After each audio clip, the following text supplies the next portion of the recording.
Actually जो आप चाहते हैं वो नहीं होता, जो आप सोचते हैं वो होता है। क्योंकि दिमाग में क्या बता दिया कि सब चीजें किससे पैदा होती हैं? आपके विचारों से। मैं भी एग्री करता हूं, पर मेरा सवाल तो ये है साहब कि मुझे तो ये बताइए इस थॉट्स तक पहुंचूं कैसे? शुरुआत कहां से होगी? शब्दों से। कई लोग मैंने देखा सर खुश भी नहीं होना चाहते कि हम ज्यादा खुश होंगे या शो करेंगे तो कहीं नजर ही ना लग जाए। अब अर्चना मैम किसी से भी पूछिए कि कैसा चल रहा है जॉब, कैसी चल रही ड्यूटी, काम कैसा चल रहा है? लग रहा है कि अगर मैंने बोल दिया ना अच्छी चल रही है तो क्या लग जाएगी? नजर।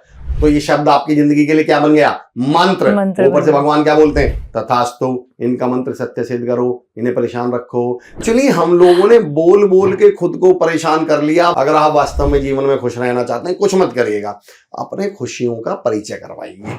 हमने बहुत चालाकी से, विनम्रता से, पोलाइटली और सॉफ्ट स्किल से बोलने वालों को चालाक, धूर्त, बेईमान बताना शुरू कर दिया। और बदतमीजों के बारे में हमने क्या बना रखा है दुनिया में? अरे भाई पेट का साफ है, मन का साफ है भाई साहब, मुंह पे बोल देता है यार। वहीं से एक डायलॉग बनाया, सर हम तो सच बोलते हैं, सामने वाले को बुरा लग जाए तो क्या करें? ठीक दिव्यांग से बोलोगे वो लंगड़े इधर आ, और फिर आप इसको कैसे जस्टिफाई करोगे? सर मैं सच तो बोल रहा हूँ। अरे सच तो है पर बदतमीजी तो है। हमने बड़ी चालाकी के साथ हर महिला को घर में इतना नेगेटिव कर दिया है। मैं कहता हूँ बच्चे पालने से बड़ा धरती पे कोई काम है क्या? आप इतने बड़े संस्कार देकर इतना बड़ा काम कर रहे थे। मैं ये कह रहा हूं आप काम कर सकते हैं तो काम करिए, पर अगर आप बच्चे पाल रहे हैं तो इसको छोटा काम मत समझिएगा। हमें इंडिपेंडेंट नहीं, इंटरडिपेंडेंट, परस्पर निर्भर होना है। हम में से एक ने बोला कि यार अब तो एयर प्यूरिफायर भी आ रहे हैं। तो हमारे एक दोस्त ने एक बड़ी अच्छी बात कही थी कि भाई अब पॉल्यूशन कभी खत्म होगा नहीं, अब मार्केट बन चुकी है। हमने कहा मतलब? बोले अब पॉल्यूशन मार्केट बन चुका है। शुगर, डायबिटीज, बीपी, ये सब क्या बन चुके हैं? मार्केट। और अब स्ट्रेस भी क्या बन चुका है? मार्केट। और जो चीज मार्केट बन गई वो फिर जिंदगी में कभी खत्म हो ही नहीं सकती। नमस्कार, आप देख रहे हैं वेब दर्शन। आपके साथ मैं हूं अर्चना खरकवाल तिवारी। हमारे साथ मौजूद हैं मोटिवेटर अमर चौधरी जी। अमर जी बहुत बहुत स्वागत है आपका वेब दर्शन में। अर्चना मैम बहुत बहुत आभार, बहुत बहुत धन्यवाद मुझे अवसर देने के लिए, मौका देने के लिए। बहुत बहुत शुक्रिया मैम। आपकी खुद की जर्नी भी एक मैनिफेस्टेशन से होके गुजरी है। जी। और आपने अपनी लाइफ को खुद मैनिफेस्ट भी किया है। जी। तो आप ये बताइए कि कैसा माइंडसेट चाहिए मैनिफेस्ट करने के लिए चीजों को? मैम बहुत सीधी सी बात है। देखिए सबसे पहला माइंडसेट आपके अंदर ये होना चाहिए कि हो जाएगा। हम बचपन से सुनते आए हैं कि अगर ठान लो तो जीत है और मान लो तो हार है। सबसे पहला मुद्दा ये है, मेरा व्यक्तिगत तौर पे मानना ये है मैम कि दुनिया में हर चीज़ दो बार बनती है। एक बार वो एक्चुअल में जब सारी दुनिया के सामने आती है, लेकिन उससे पहले वो किसी ना किसी के दिमाग में बन चुकी होती है। भाई ताजमहल सच में बनने से पहले कहाँ बन चुका था? जाहिर सी बात है शाहजहां के दिमाग में बन चुका होगा। छोड़ दीजिए मैंने कोट जो पहना हुआ है ये सच में बनने से पहले कहाँ बन चुका होगा? मैंने सोचा होगा इस कलर का लूंगा, टेलर को बताया होगा। तो कोई भी चीज़ सच में बनने से पहले वो आपके दिमाग में बन चुकी होती है।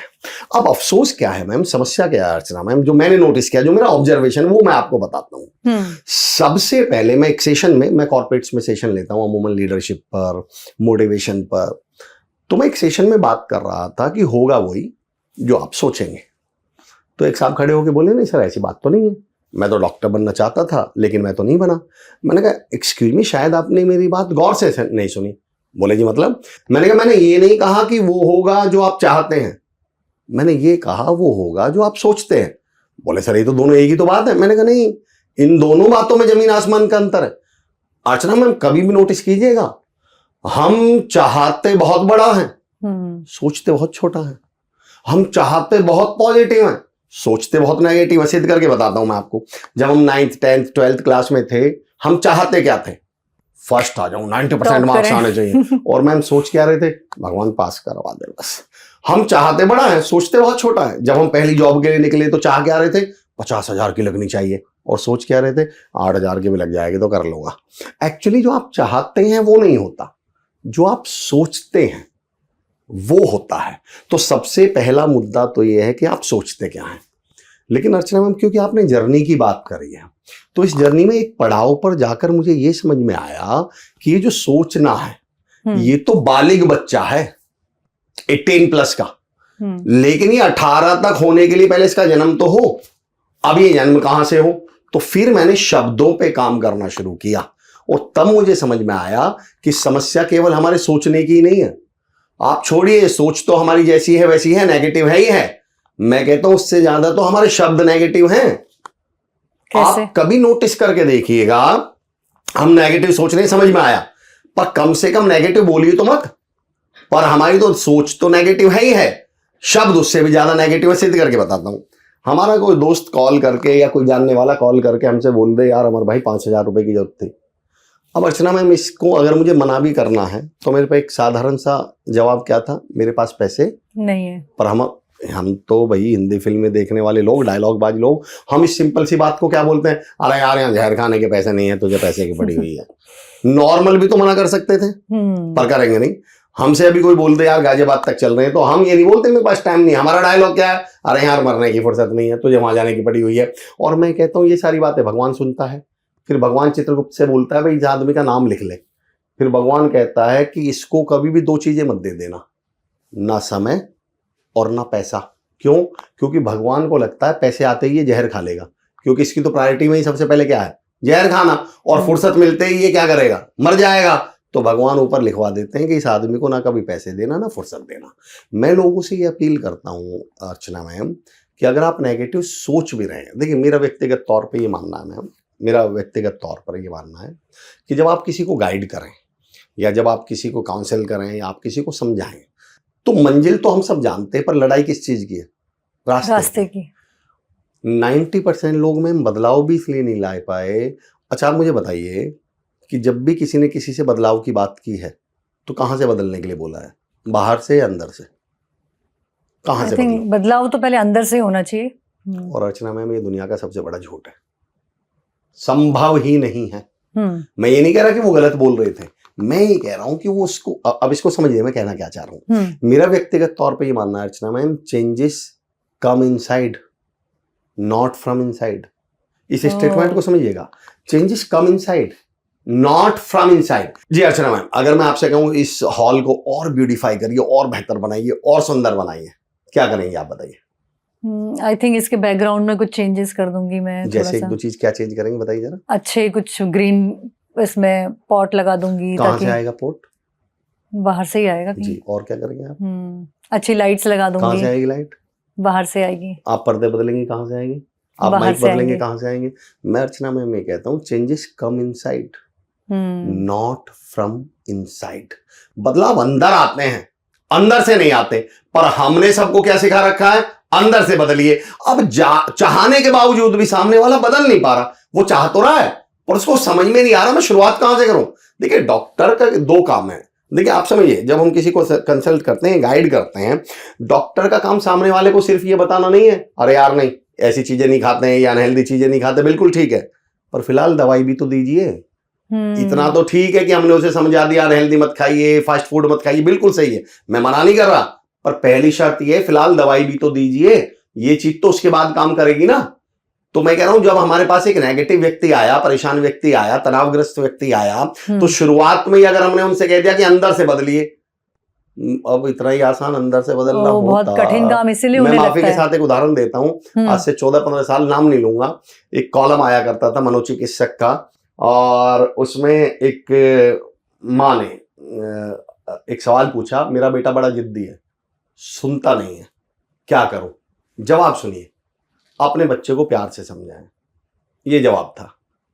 मैंने मन मन में पता है क्या सोचा, मैं कहा मैडम आपने तो इनकी आंखें खोल दी, ये तो सोच रही थी कि मार पीट के समझाएं। मैं कहता हूं क्या उसने अब तक प्यार से समझा के देख नहीं लिया होगा? इस सब, अगर कोई लेडी, अगर कोई माँ अखबार में अपनी क्वेरी पूछने तक के लेवल पर आ गई, तो आपको क्या लगता है कि उन्होंने प्यार से समझाया नहीं होगा? अब आप तो कुछ और बताते। तो मैं कहता हूं अगर अंदर से बदलना इतना ही आसान होता और सामने वाले के हाथ में होता। मेरा सेशन अटेंड करने से पहले सामने वाला क्या सोच रहा था कि अंदर से नेगेटिव सोचो, पहले वो सोच रहा था कि अंदर से नेगेटिव रहो तो बदल जाओगे। वो तो ये पहले से ही जानता था, पर उसे ये समझ में नहीं आ रहा कि सर मेरे होने के बावजूद, मेरे चाहने के बावजूद अंदर पॉजिटिविटी आई नहीं रही, नेगेटिव थॉट्स रुक ही नहीं रहे। अब हमारा काम तो उसको रास्ता बताना था, वो स्टार्ट बताना था कि कैसे उसको स्टार्ट कर सके। एक दो उदाहरण देता हूं मैम, समझिए, इसको थोड़ा और एलोबरेट करता हूं। आप कार से कहीं जा रहे हैं और प्रवीण सर या कोई आपके दोस्त हैं साथ में, और वो आपसे बोलते हैं कार मोड़ लीजिए, तो अर्चना मैम उस समय आप क्या करते हैं, हम लोग क्या करते हैं, नीचे उतर के पहिए टेढ़े करके कार मोड़ देते हैं? नहीं, क्या करते हैं? स्टीयरिंग घुमाएंगे, कार पर मोड़ उन्होंने लेंगे। तो ये बोला था कि कार मोड़िए। हम्म, आपने स्टीयरिंग क्यों मोड़ा? क्योंकि आपके हाथ में कार नहीं है, आपके हाथ में क्या है? स्टीयरिंग है। तो मैं कहता हूँ ये जो थॉट्स है ना मैम, ये कार हैं। सामने वाला बोलेगा ये कि कार मोड़िए, पर आपके हाथ में कार नहीं है। आपके हाथ में क्या है? स्टीयरिंग है। और स्टीयरिंग है मैम शब्द, स्टीयरिंग है मैम वर्ड्स। मैं आपसे अगर अभी कहूं कि अर्चना मैम अगले 2 मिनट नेगेटिव मत सोचो या सोचो ही मत, तो क्या आप कंट्रोल कर लेंगे अपनी सोच को? मुझे लगता है वो नेगेटिव ही आने लग जाएगा। मैं तो कहता हूं नेगेटिव भी छोड़ दीजिए, मैं सिर्फ इतना कह दूं कि आप अगले 2 मिनट सोचिए मत कुछ भी, रोक लेंगे अपने थॉट्स को। मैं कहता हूं 2 सेकंड मत सोचिए, 2 सेकंड भी थॉट्स को कंट्रोल कर लेंगे क्या? नहीं। पर अगर मैं कहूं 2 मिनट कुछ बोलिए मत, शब्द आपके कंट्रोल में है या नहीं? कंट्रोल कर सकते हैं 2 मिनट बोलने को? मैं कहूं 20 मिनट मत बोलिए कुछ, मैं कहूं 2 घंटे मत बोलिए कुछ, तो एक्चुअल में हमारे हाथ में क्या है? थॉट्स या शब्द? शब्द। तो कम से कम उस काम को करिए ना जो आपके हाथ में है। समस्या ये है कि हम उस काम को नहीं कर रहे जो हमारे हाथ में है। हम सब के सब लगे हुए हैं थॉट्स कंट्रोल करने, थॉट्स कंट्रोल करने, क्योंकि दिमाग में क्या बता दिया कि सब चीजें किससे पैदा होती हैं? आपके विचारों से। मैं भी एग्री करता हूं, पर मेरा सवाल तो ये है साहब कि मुझे तो ये बताइए इस थॉट्स तक पहुंचूं कैसे? शुरुआत कहां से होगी? शब्दों से। शब्दों से। और मैंने अभी कहा था ma'am changes come inside not from inside. एक और चीज मैं यहाँ जिक्र करना चाहता हूँ। हमने मैम 9th 10th में ना एक वो पढ़ा है, लॉ ऑफ इनर्शिया, जड़त्व का नियम। कुछ याद है अर्चना? जड़त्व का नियम क्या कहता है? कुछ याद है आपको? मैं एनर्जी ट्रांसफॉर्म कर। हाँ बिल्कुल, आप बिल्कुल क्लोन पूछ रहे हैं, जो सुन रहे हैं वो मुझे बताइएगा। जड़त्व का नियम ये कहता है मैम कोई भी व्यक्ति, कोई भी वस्तु लाखों वर्षों तक उसी अवस्था में रहेगी जिसमें वो है। उसमें कोई बदलाव नहीं होगा जब तक कि उस पर कोई एक्सटर्नल फोर्स ना लगा दिया जाए। बदलाव का पहला नियम है एक्सटर्नल फोर्स। अगर बाहर से कोई प्रेशर, बाहर से कोई दबाव नहीं पड़ा तो आप लाखों सैकड़ों वर्षों तक जैसे हैं वैसे ही रहने वाले हैं। तो शुरुआत जो बदलाव की है वो होती है मैम बाहर से, और बाहर क्या है हमारे हाथ में? शब्द है। तो इसलिए जो मेरी जर्नी थी, मैं विचारों तक आया, विचारों से मुझे ये समझ में आया कि केवल विचारों को करने, विचार है, मैं फिर कह रहा हूं पहुंचना विचारों तक है, पर विचार मंजिल हैं, विचार रास्ता नहीं है। रास्ता क्या है? आपके शब्द है। शुरुआत शब्दों से कर लीजिए। मतलब पहली सीढ़ी आप ये कह रहे हैं कि शब्द है। यस, पहली सीढ़ी कह रहा हूं मैं। छत तो थॉट्स ही है मैम, अल्टीमेटली पहुंचना थॉट्स तक ही है। अगर थॉट्स कंट्रोल नहीं हुए, या मैं कहूं थॉट्स सकारात्मक नहीं हुए, तो चीजें सकारात्मक होंगी नहीं। पर मैं ये कह रहा हूं पहली सीढ़ी शब्द है और लास्ट की सीढ़ी थॉट्स है। यहां से शुरू करिए और यहां पहुंच जाइए। तो मेरी मैनिफेस्टेशन की जो जर्नी रही मैम, उसमें विचारों के साथ सबसे महत्वपूर्ण रहे शब्द।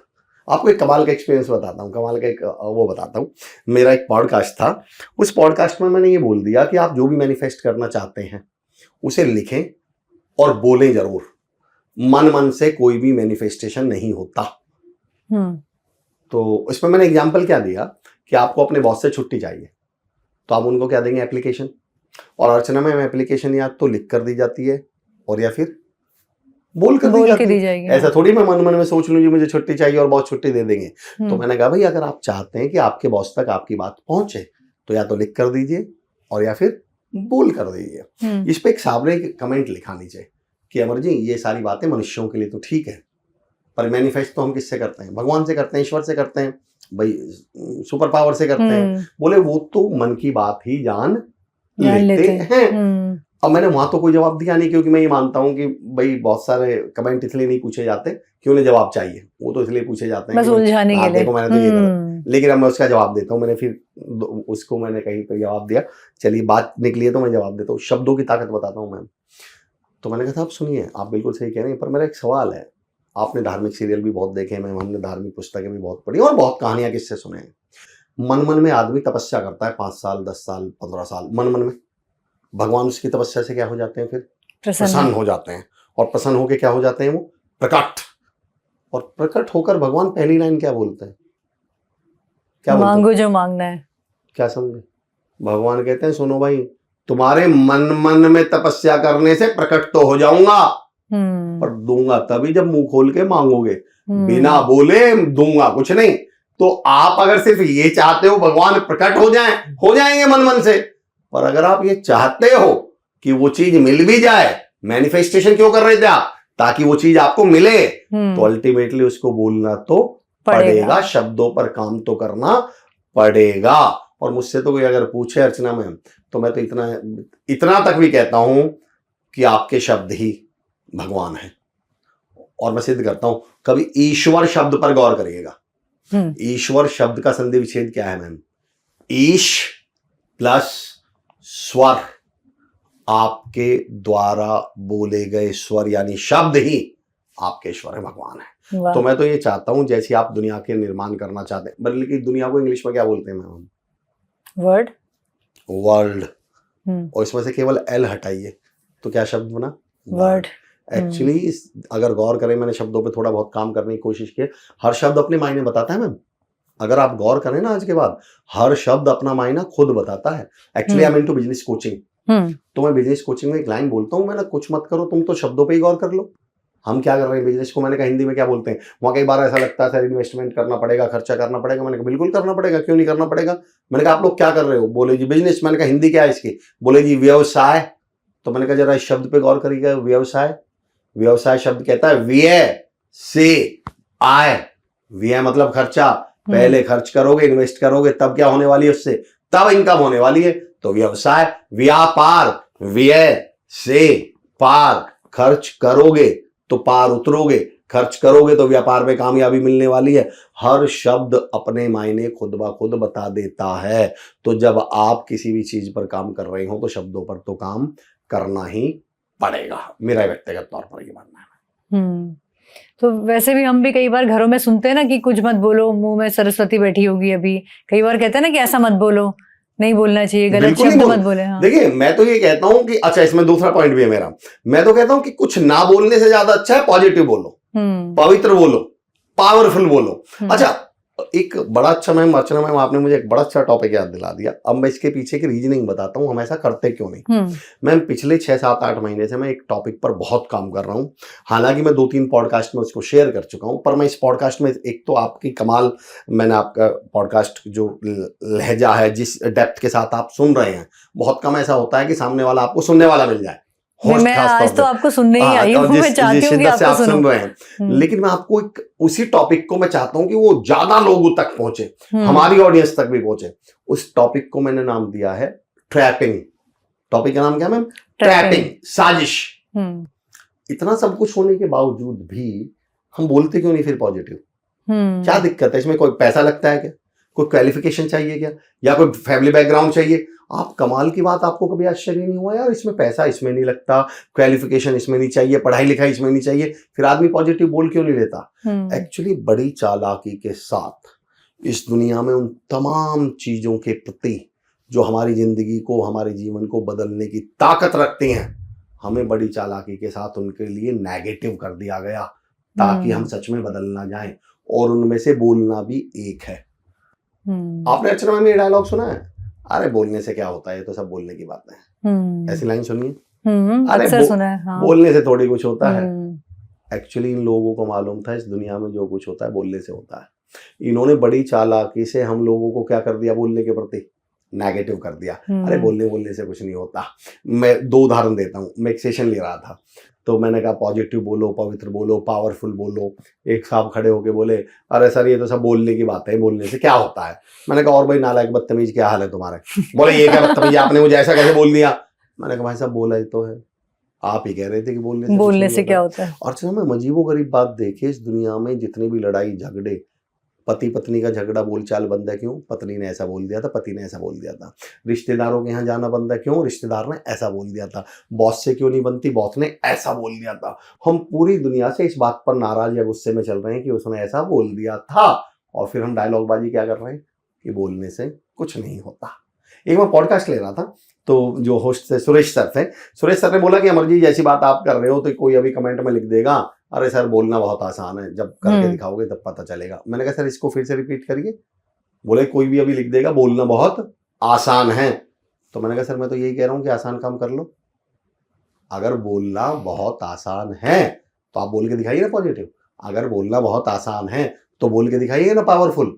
एक्चुअली दिक्कत ये है हमें बोलने के प्रति बहुत नेगेटिव कर दिया। अब रीजन बताता हूँ, उन्हें कितनी चालाकी से रोका हमें।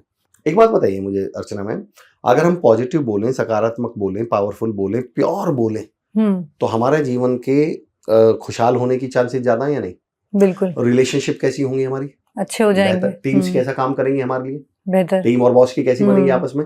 अच्छी बॉन्डिंग हो जाएगी। की अच्छी बनेगी।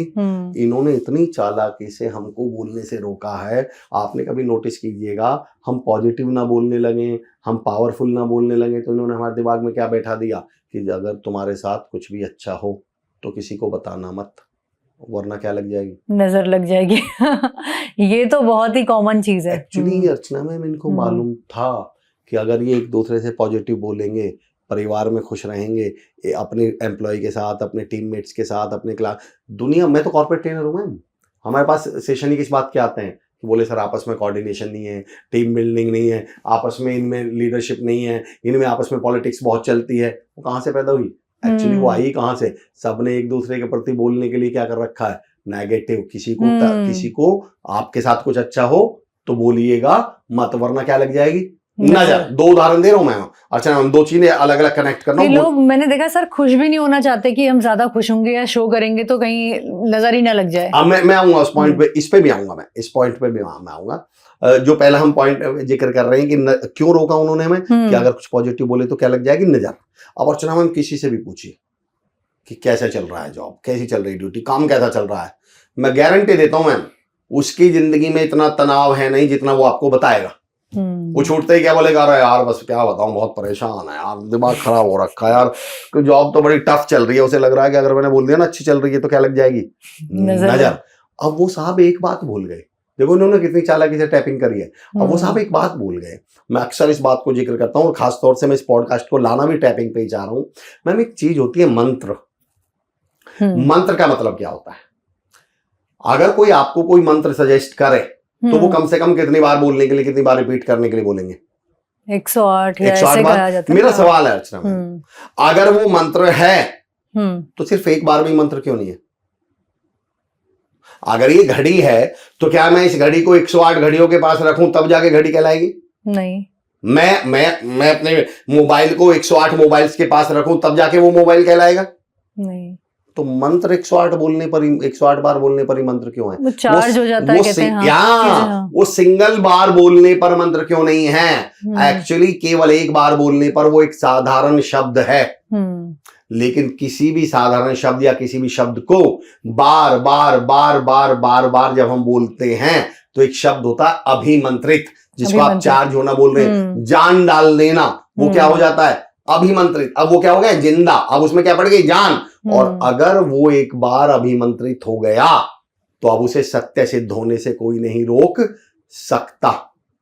अब जरा गौर करके देखिएगा हमारे मंत्र क्या हैं और क्या चल रहा है अर्चना मैम। अरे सर मैं तो बहुत परेशान हूँ और दिन में 8-10 लोगों से बोल दिया, मैं तो बहुत परेशान हूँ। सप्ताह भर में 108, हम सबको अपनी परेशानियां बताते रहते हैं। सप्ताह भर में 108 लोगों से बोल दिया। अब जैसे ही आपने 108 बार मैं परेशान हूँ कंप्लीट किया तो ये शब्द आपकी जिंदगी के लिए क्या बन गया? मंत्र। ऊपर से भगवान क्या बोलते हैं? तथास्तु, इनका मंत्र सत्य सिद्ध करो, इन्हें परेशान रखो। मेरी तो किस्मत ही खराब है, 7-8 बार, 10 बार, 25 बार, 50 बार, 108 बार भगवान कहते हैं चलो भाई इनका मंत्र सत्य सिद्ध करो, इनकी किस्मत खराब करो। अरे दुनिया बहुत बुरी है और 20-50-100 बार बोल दिया, चलो भाई इन्हें वही लोग मिलना इस दुनिया में जो मैंने बुरे लोग भेज रखे हैं ताकि इनका मंत्र सत्य सिद्ध हो जाए।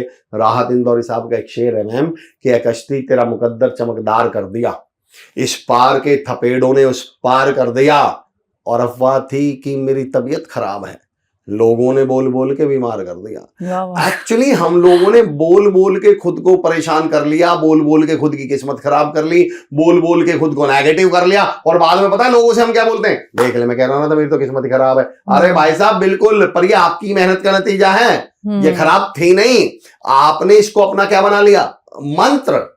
अभी आपने एक बीच में बड़ी कमाल की बात कही थी इसने मैम कि हम अपने दुखों का, परेशानियों को बहुत बखान करते हैं, बहुत बताते हैं। मैं लोगों से ये कहता हूं, मैं अच्छा इतना तो आप समझ गए होंगे मेरे बारे में, वैसे भी एक लाइन कही जाती है, मैं वो कोई उदाहरण नहीं देता जो यूट्यूब और गूगल दे, मैं बहुत व्यवहारिक, बहुत प्रैक्टिकल आसपास के एग्जांपल देता हूं मैं। मैं सिद्ध करता हूं कि हम लोग दुखी क्यों रहते हैं। उसका मैं प्रैक्टिकल रीजन बताऊंगा, बहुत व्यवहारिक। अच्छा, जितने भी टूल मैं कोशिश करूंगा बताने की अपनी ऑडियंस को, सुनने वालों को, वो बहुत प्रैक्टिकल है। आप अगले सेकंड से शुरू कर सकते हैं। अब मैं, जो आपने बड़ा कमाल की बात कही, हर आदमी दुखी क्यों है, सीने में जलन, आंखों में तूफान सा क्यों है, इस शहर में हर शख्स परेशान सा क्यों, उसका रीजन बता देता हूं।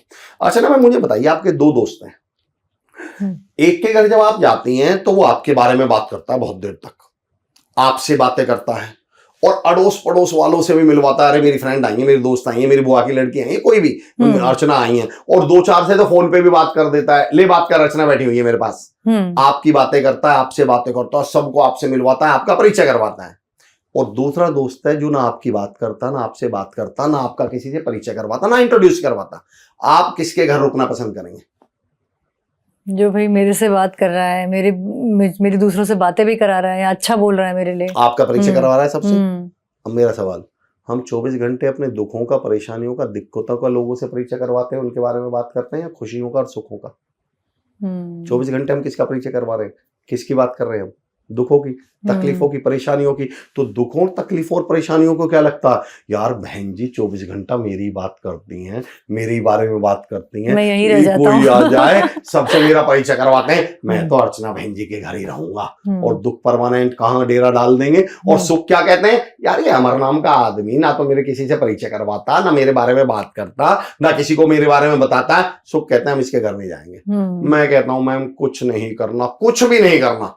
अगर आप वास्तव में जीवन में खुश रहना चाहते हैं, कुछ मत करिएगा, अपने खुशियों का परिचय करवाइए, शो ऑफ मत करिए। मैं ये नहीं कह रहा कि आप ये बता दीजिए मैं गाड़ी, ये तो शो ऑफ है। खुशी में और हम शो ऑफ में अंतर ही नहीं समझते। मैं मस्त हूं, मैं खुश हूं, मैं आनंद में हूं, ये सबके लिए गाड़ी खरीदनी जरूरी थोड़ी है, बंगला खरीदना थोड़ी है, ये तो आपको खुश रहना है। तो आप जब 24 घंटे अपने खुशियों के बारे में बात करेंगे, सुखों के बारे में बात करेंगे, हैप्पीनेस के बारे में बात करेंगे, तो सुख और खुशियां हमारे घर क्या डाल देंगे, डेरा, और दुख चले जाएंगे। सीधा सा लॉजिक है, बहुत सिंपल सा काम है। इसमें ना रॉकेट साइंस पढ़नी, ना नासा साइंस। लेकिन आपको एक बात बताऊं कमाल की, जब मैंने अपना पॉडकास्टिंग शुरू करी और मैंने इस तरह की बातें करनी शुरू करी, तो एक चैलेंज बताता हूँ अर्चना मैम। एक्चुअली पिछले कुछ समय में जीवन में दो बड़े बदलाव हुए, इस दुनिया में समाज के तौर पे बहुत बड़े बदलाव हुए हैं। आपने ये डायलॉग सुना है, बी सिंपल। पर सच्ची बात बताऊं Archana ma'am, actually we love simplicity but we pay for complexity. कैसे? मैं सिद्ध करके बताता हूँ। मैं परेशान चल रहा हूँ, आप परेशान चल रहे हैं, कोई परेशान चल रहा है, और वो दो गुरुओं के पास जाए और किसी गुरु से जाके पूछे, भाई सब मैं बहुत परेशान हूँ, कुछ बताइए। और गुरु बोल दे, बच्चे कुछ नहीं करना, जाओ सुबह उठना, सुबह अपने माँ बाप के पैर छूना और देखना 10, 15, 20 दिन में उनका आशीर्वाद लेना, सब ठीक हो जाएगा। और दूसरा गुरु बोले कि सुबह सूर्योदय से पहले उठकर ठंडे पानी में नहाकर, जल का लोटा ले जाकर, काले कुत्ते की पूंछ में सफेद धागा बांध के, पीले सरसों पीपल के चारों तरफ डाल के, उत्तर की तरफ मुंह करके पश्चिम की तरफ दूध चढ़ाना, 2 महीने में सब ठीक हो जाएगा। आप पहला सवाल, आप बड़ा गुरु किसको मानेंगे? दूसरा सवाल, दोनों ने 1000 रुपए फीस मांग ली, कौन से वाले को पे करेंगे आप? जिसने ज्यादा कॉम्प्लेक्स बता दी चीजें। We love simplicity. अगर वो सिर्फ ये बोल के ना माँ बाप के पैर छूना और आपसे कह दे जी 1000 रुपए, तो आप कहा गया 1000 रुपए, मगर क्या तुमने बताया ये तो मैं सिंपल सोल्यूशन में कोई से लगेगा वो मानेंगे ही नहीं। एक्चुअली समस्या ये है मैम कि अब मैं अभी बैठे बैठे सोच रहा था, हम लोग आपस में ट्रेनर्स बात करते हैं, एक्चुअली सबसे बड़ी प्रॉब्लम आपको मालूम है क्या हुआ है? स्ट्रेस जो है ना ma'am, it has become a market. और जो चीज मार्केट बन जाए वो कभी सॉल्व नहीं हो सकती। मैं लिख के दे सकता हूँ। आज से 10-12 साल पहले की बात है, उस समय बहुत चलन में नहीं थे, एयर प्यूरिफायर आए थे मार्केट में। एयर प्यूरिफायर को बहुत लंबा समय नहीं हुआ, तो हम ऐसे ही बैठे हुए थे, तो हम 3-4 दोस्त थे, तो हम में से एक ने बोला कि यार अब तो एयर प्यूरिफायर भी आ रहे हैं। तो हमारे एक दोस्त ने एक बड़ी अच्छी बात कही थी कि भाई अब पॉल्यूशन कभी खत्म होगा नहीं, अब मार्केट बन चुकी है। तो हमने कहा मतलब? बोले अब पॉल्यूशन मार्केट बन चुका है, और जो मार्केट, शुगर, डायबिटीज, बीपी, ये सब क्या बन चुके हैं? मार्केट। और अब स्ट्रेस भी क्या बन चुका है? मार्केट। और जो चीज मार्केट बन गई वो फिर जिंदगी में कभी खत्म हो ही नहीं सकती। अफसोस इस बात का है, जब हम ये बताएंगे ना ये सिंपल सा सॉल्यूशन है, तो सुनने वाले पता है ऐसे होता है क्या? और अभी मैं इनको बता दूं, सर नीचे करके, पाँव ऊपर करके, कान टेढ़ा करके, आंख यूं करके, तो इन्हें लगेगा हाँ यार कुछ तो होने वाला है। मैं सिर्फ ये कहना चाह रहा हूं मैम, मेरा व्यक्तिगत तौर पे मानना। अच्छा, एक सवाल पूछता हूँ अर्चना मैम। एक दीवार है, 10 फीट चौड़ी है और 10 फीट ऊंची है। शर्त ये है कि आपको उसे फोड़ के निकलना है, मतलब आप आर ऐसे साइड से नहीं निकल सकते, आपको उसमें छेद कर कर ही निकलना है, फोड़ कर ही निकलना है, छेद करके। आप ऐसा नहीं ऊपर से कूद जाए, साइड से निकल जाए। 10 फीट चौड़ी है और 10 फीट ऊंची है और आपको उसे फोड़ के निकलना, छेद करके। कितना बड़ा छेद करना पड़ेगा उसमें निकलने के लिए आपको? जिससे कि मतलब मेरी बॉडी उसके पास निकल जाए, उतना एक सर्किल। हाँ, मतलब ऑलमोस्ट किसके साइज जितना? अपनी साइज के जितना? अपनी बॉडी के हिसाब से। अपनी बॉडी के हिसाब से अपने साइज के जितना। मेरा अगला सवाल, चलिए अब इस दीवार को मैं 10 किलोमीटर लंबा कर देता हूं और 10 किलोमीटर ऊंचा कर देता हूं, और अब भी आपको इसको फोड़ के निकलना है। अब कितना बड़ा छेद करना पड़ेगा? अब दीवार बहुत बड़ी हो गई ना, दीवार बहुत ऊंची भी हो गई और आपको इसे फोड़ के निकलना है। अब कितना बड़ा छेद करना पड़ेगा? छेद तो उतना ही करना पड़ेगा शायद। हम यही नहीं समझ पा रहे। मैं लोगों को समझाता हूं, मेरे भाई समस्या 10 फीट की हो या 10 किलोमीटर की हो, सॉल्यूशन इतने ही होते हैं। इसका मतलब ये नहीं है कि आपको बहुत रॉकेट साइंस पढ़नी पड़ जाएगी, आपको इसके लिए नासा ज्वाइन नहीं करनी पड़ जाएगी। आप कितनी भी बड़ी समस्या लेके बैठ जाइए, सॉल्यूशन तो मुझे छेद अपने ही बराबर करना पड़ेगा ना। पर लोगों की प्रॉब्लम क्या है? एक्चुअली ये जो वक्त चल रहा है, ये दौर चल रहा है मैम, ये चल रहा है समस्याओं का। मैं अक्सर एक लाइन कहा करता हूँ अपने सेशंस में, when I talk about leadership, when I talk about ownership, when I talk about stress, तो मैं ये कहता हूँ कि मेरा व्यक्तिगत तौर पे मानना है मैम, दुनिया में इतनी परेशानियां, समस्याएं और स्ट्रेस है नहीं जितना हमने इसका जिक्र कर लिया। उसका रीजन बताता हूँ मैम। एक्चुअली अर्चना मैम, ये बहादुरी का दौर है। अगर हमारे इस पॉडकास्ट में ना लोग कुछ भी ना करके सिर्फ 2 मिनट इस पॉडकास्ट को सुनने के बाद वास्तव में अपने आप से कुछ सवाल पूछ गए, मैं कहता हूं कि किताबें, रिसाले ना अखबार पढ़ना, मगर इस दिल को हर रोज एक बार पढ़ना। मैं चैलेंज करता हूं अपने लोगों से, अपील करता हूं, बल्कि चैलेंज तो मैं क्यों करूं, मेरी क्या औकात मैं चैलेंज करूं किसी को। मैं अपील करता हूं कि इस पॉडकास्ट के बाद सच में अपनी समस्याएं लिखें और ईमानदारी से सवाल पूछ लो कि वास्तव में ये समस्या है क्या। सच में मेरा खुद का ही दिमाग हिल गया है आपकी सिंपल सी बातें सुन के। कॉर्पोरेट में सेशन लेता हूँ और सर बहुत स्ट्रेस है ऑफिस में। मैंने क्या हो गया? अरे बोले सर सुबह 9 बजे ऑफिस पहुंचना पड़ता है। मैंने कहा ये स्ट्रेस है? मतलब ऑफिस पहुंचने के टाइम पर ऑफिस पहुंचना पड़ता है, ये स्ट्रेस है? अब अगर ये स्ट्रेस है तो बताओ इसका मैं क्या सॉल्यूशन है? अगर आप ऑफिस पहुंचने को, टाइम पर पहुंचने को स्ट्रेस मानने लगो, कल को आप क्या होगा? अरे सर सांस खुद लेनी पड़ती है। अब मैं इसका क्या सॉल्यूशन दूंगा बताइए? आई थिंक नौकरी चले जाए तो ज्यादा बड़ा स्ट्रेस हो जाएगा। ये तो आपने कमाल की बात किया, आऊंगा मैं इस पर, बड़ा कमाल की बात की। मैम पिछले 40-30 सालों में पता है सबसे बड़ा बदलाव क्या हुआ है? मैं उस पॉइंट पे आऊं उससे पहले बड़ा अच्छा आपने पॉइंट याद दिला दिया। आप गौर करना अर्चना मैम, आज से 40-50 साल पहले जिंदगी बड़ी मुश्किल थी पर लोग बड़े आसान थे। और आज जिंदगी बड़ी आसान है पर हम लोग बड़े मुश्किल हो गए। सिद्ध करके बताता हूँ, आज से 40 साल पहले में मुझे 1 गिलास पानी पीना है तो भी मुझे बाहर जाके नल चला के, नल से हैंडपंप से गर्मी में 1 गिलास पानी खींच के, गाँव में या कहीं भी पहले तो नली तो होते थे, हैंडपंप भी 1 गिलास पानी पीने के लिए या तो पानी कुआं से आएगा और या पानी हैंडपंप चला कर आएगा। अब आपको टैप खोलना और पानी आ जाएगा। जिंदगी अब मुश्किल है, तब मुश्किल थी, तब थी। आज से 40 साल पहले अगर मुझे अपने बीमार रिश्तेदार को देखने जाना है तो मैं अपने गांव से पैदल पहले 2-3 किलोमीटर चौराहे पे आऊंगा, चौराहे से कैसे तैसे करके बैलगाड़ी मिलेगी, वहां से फिर बस पकड़ूंगा। अगर मुझे 100 किलोमीटर दूर भी जाना तो पूरा दिन लग जाता था। अब 1.5 घंटे का रास्ता है। मैम जिंदगी पहले मुश्किल थी, अब मुश्किल थी। आराम से टैक्सी भी मिल जाती है, टैक्सी मिलती है, कैब मिलती है, ऑनलाइन बुक कर लो। मैं तो कह रहा हूँ व्हाट्सएप पे वीडियो कॉल ही कर लो, आधी समस्या तो वही खत्म कर देगा। पहले अगर 1 कप चाय पीनी है ना मैम तो पहले चूल्हा जलाया जाएगा, पहले ईंधन आएंगे, उपले तोड़े जाएंगे, चूल्हा जलेगा तब जाके। अब तो आपको गैस चलानी है तो जिंदगी अब मुश्किल थी, पहले मुश्किल थी। एक्चुअली पहले जिंदगी बहुत मुश्किल थी पर लोग बहुत आसान थे।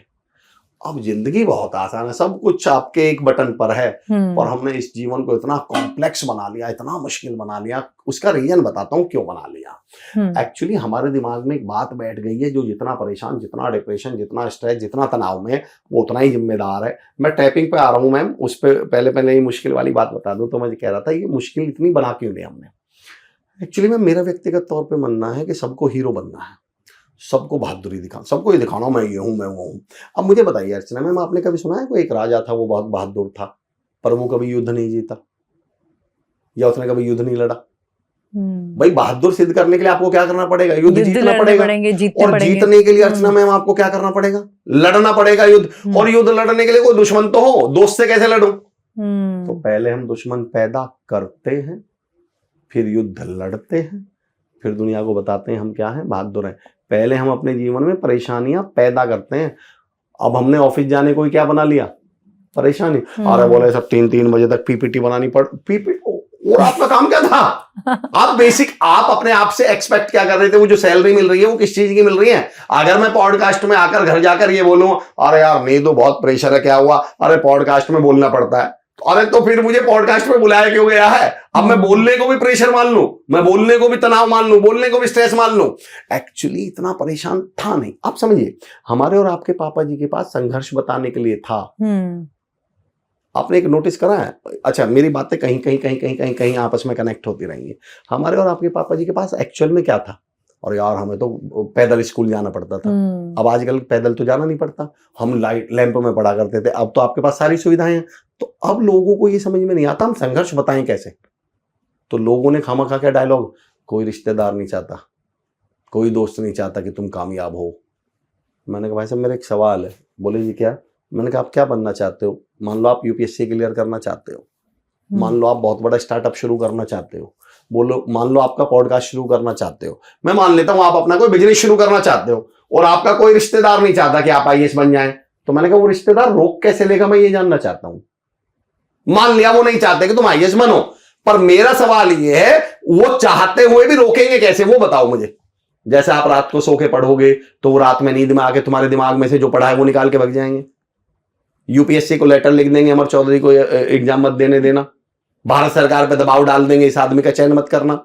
मैं कहता हूं मुझे एक बात सिद्ध तो करके बताओ कि अगर रिश्तेदार ये दुनिया चाहे भी, तो मैं पॉडकास्ट देने आया हूं और मेरा कोई रिश्तेदार ना चाहता हो कि अमर का पॉडकास्ट कामयाब हो, तो वो रिश्तेदार रोकेंगे कैसे? मैं तो आज तक नहीं समझ आया। एक्चुअली अब कोई एक्चुअल प्रॉब्लम तो है नहीं। मैंने कहा ना सबको क्या बनना है, हीरो।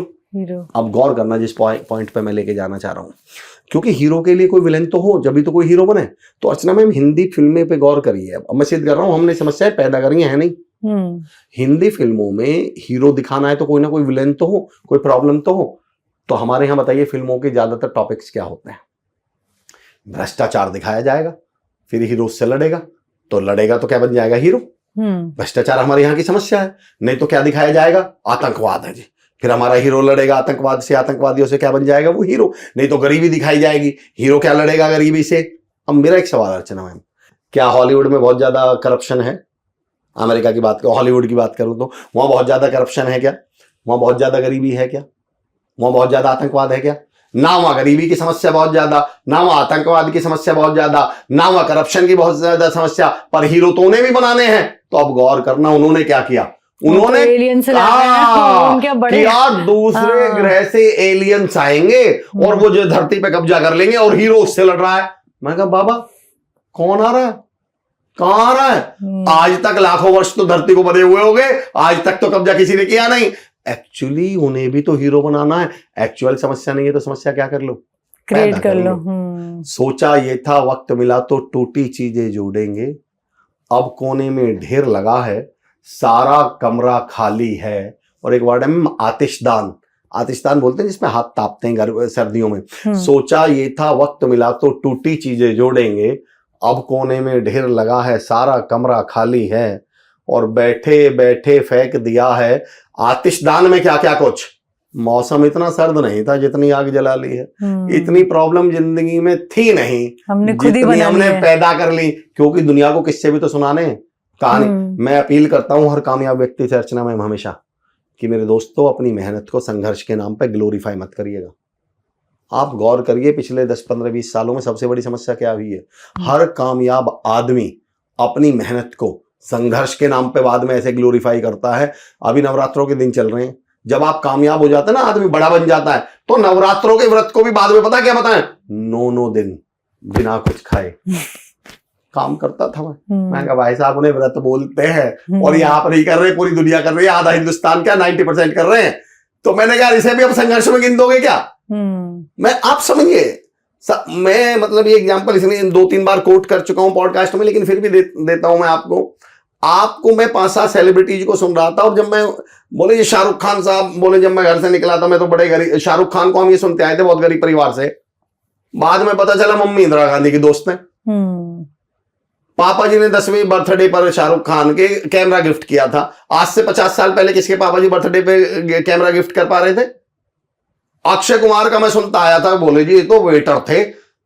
आज मैंने भी ये सुना था, बाद में सच्चाई पता मैम डॉन बॉस्को में पढ़े हुए हैं अक्षय कुमार साहब, साजिद वाला उनके क्लासमेट रहे। मैंने कहा भाई ये कौन गरीब थे जो डॉन बॉस्को में पढ़ रहे थे? मुझे उस दिन समझ में आया कि मैं हर बड़े आदमी से अपील करता हूं। मैं माफी के साथ, अगर आपने गौर किया हो, मुझसे पॉडकास्ट में जब कई होता है तो कई बार सवाल पूछ लिया जाता है कि सर अपनी जर्नी बताओ।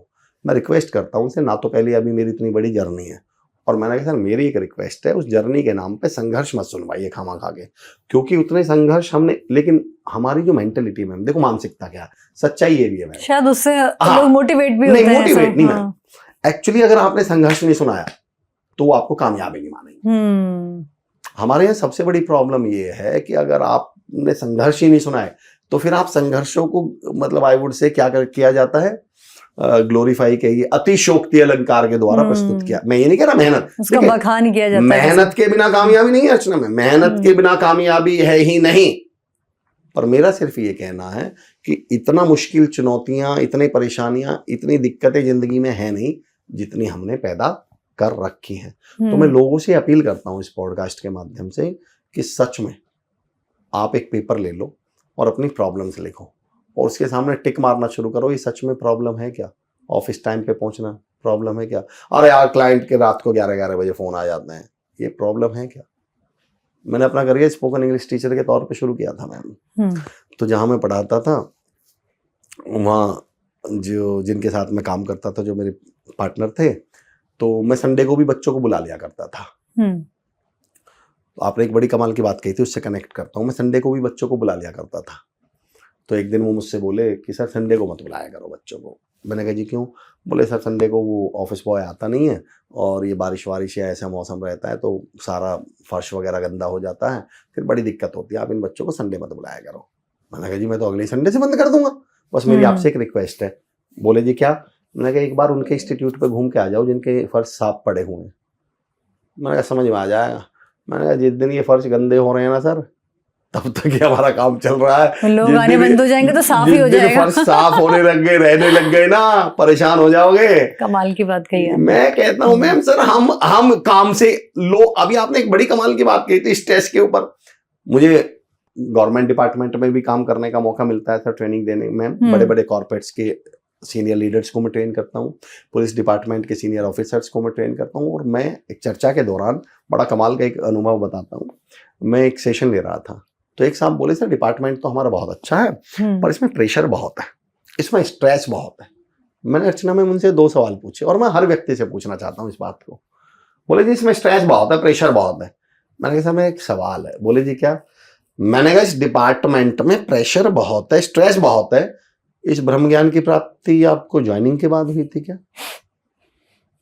जब आप फॉर्म भर रहे थे तब आपको क्या लग रहा था कि जिस दिन मैं फॉर्म भर के सिलेक्शन होकर जैसे ही मैं वहां जाऊंगा तो 4 लोग आरती की थाली लेकर बैठे होंगे और जाते ही मेरा टीका करेंगे, आइए आपका इंतजार था, ये सोच के? देखिए मैम एक बात तो बताओ, आपने मुझे इनवाइट किया, परवीन भाई जी ने मुझे इनवाइट किया कि आओ जी जागरण है, और मैं पहुंच गया और वहां जागरण चल रहा है, तो इसमें कोई तनाव वाली बात है?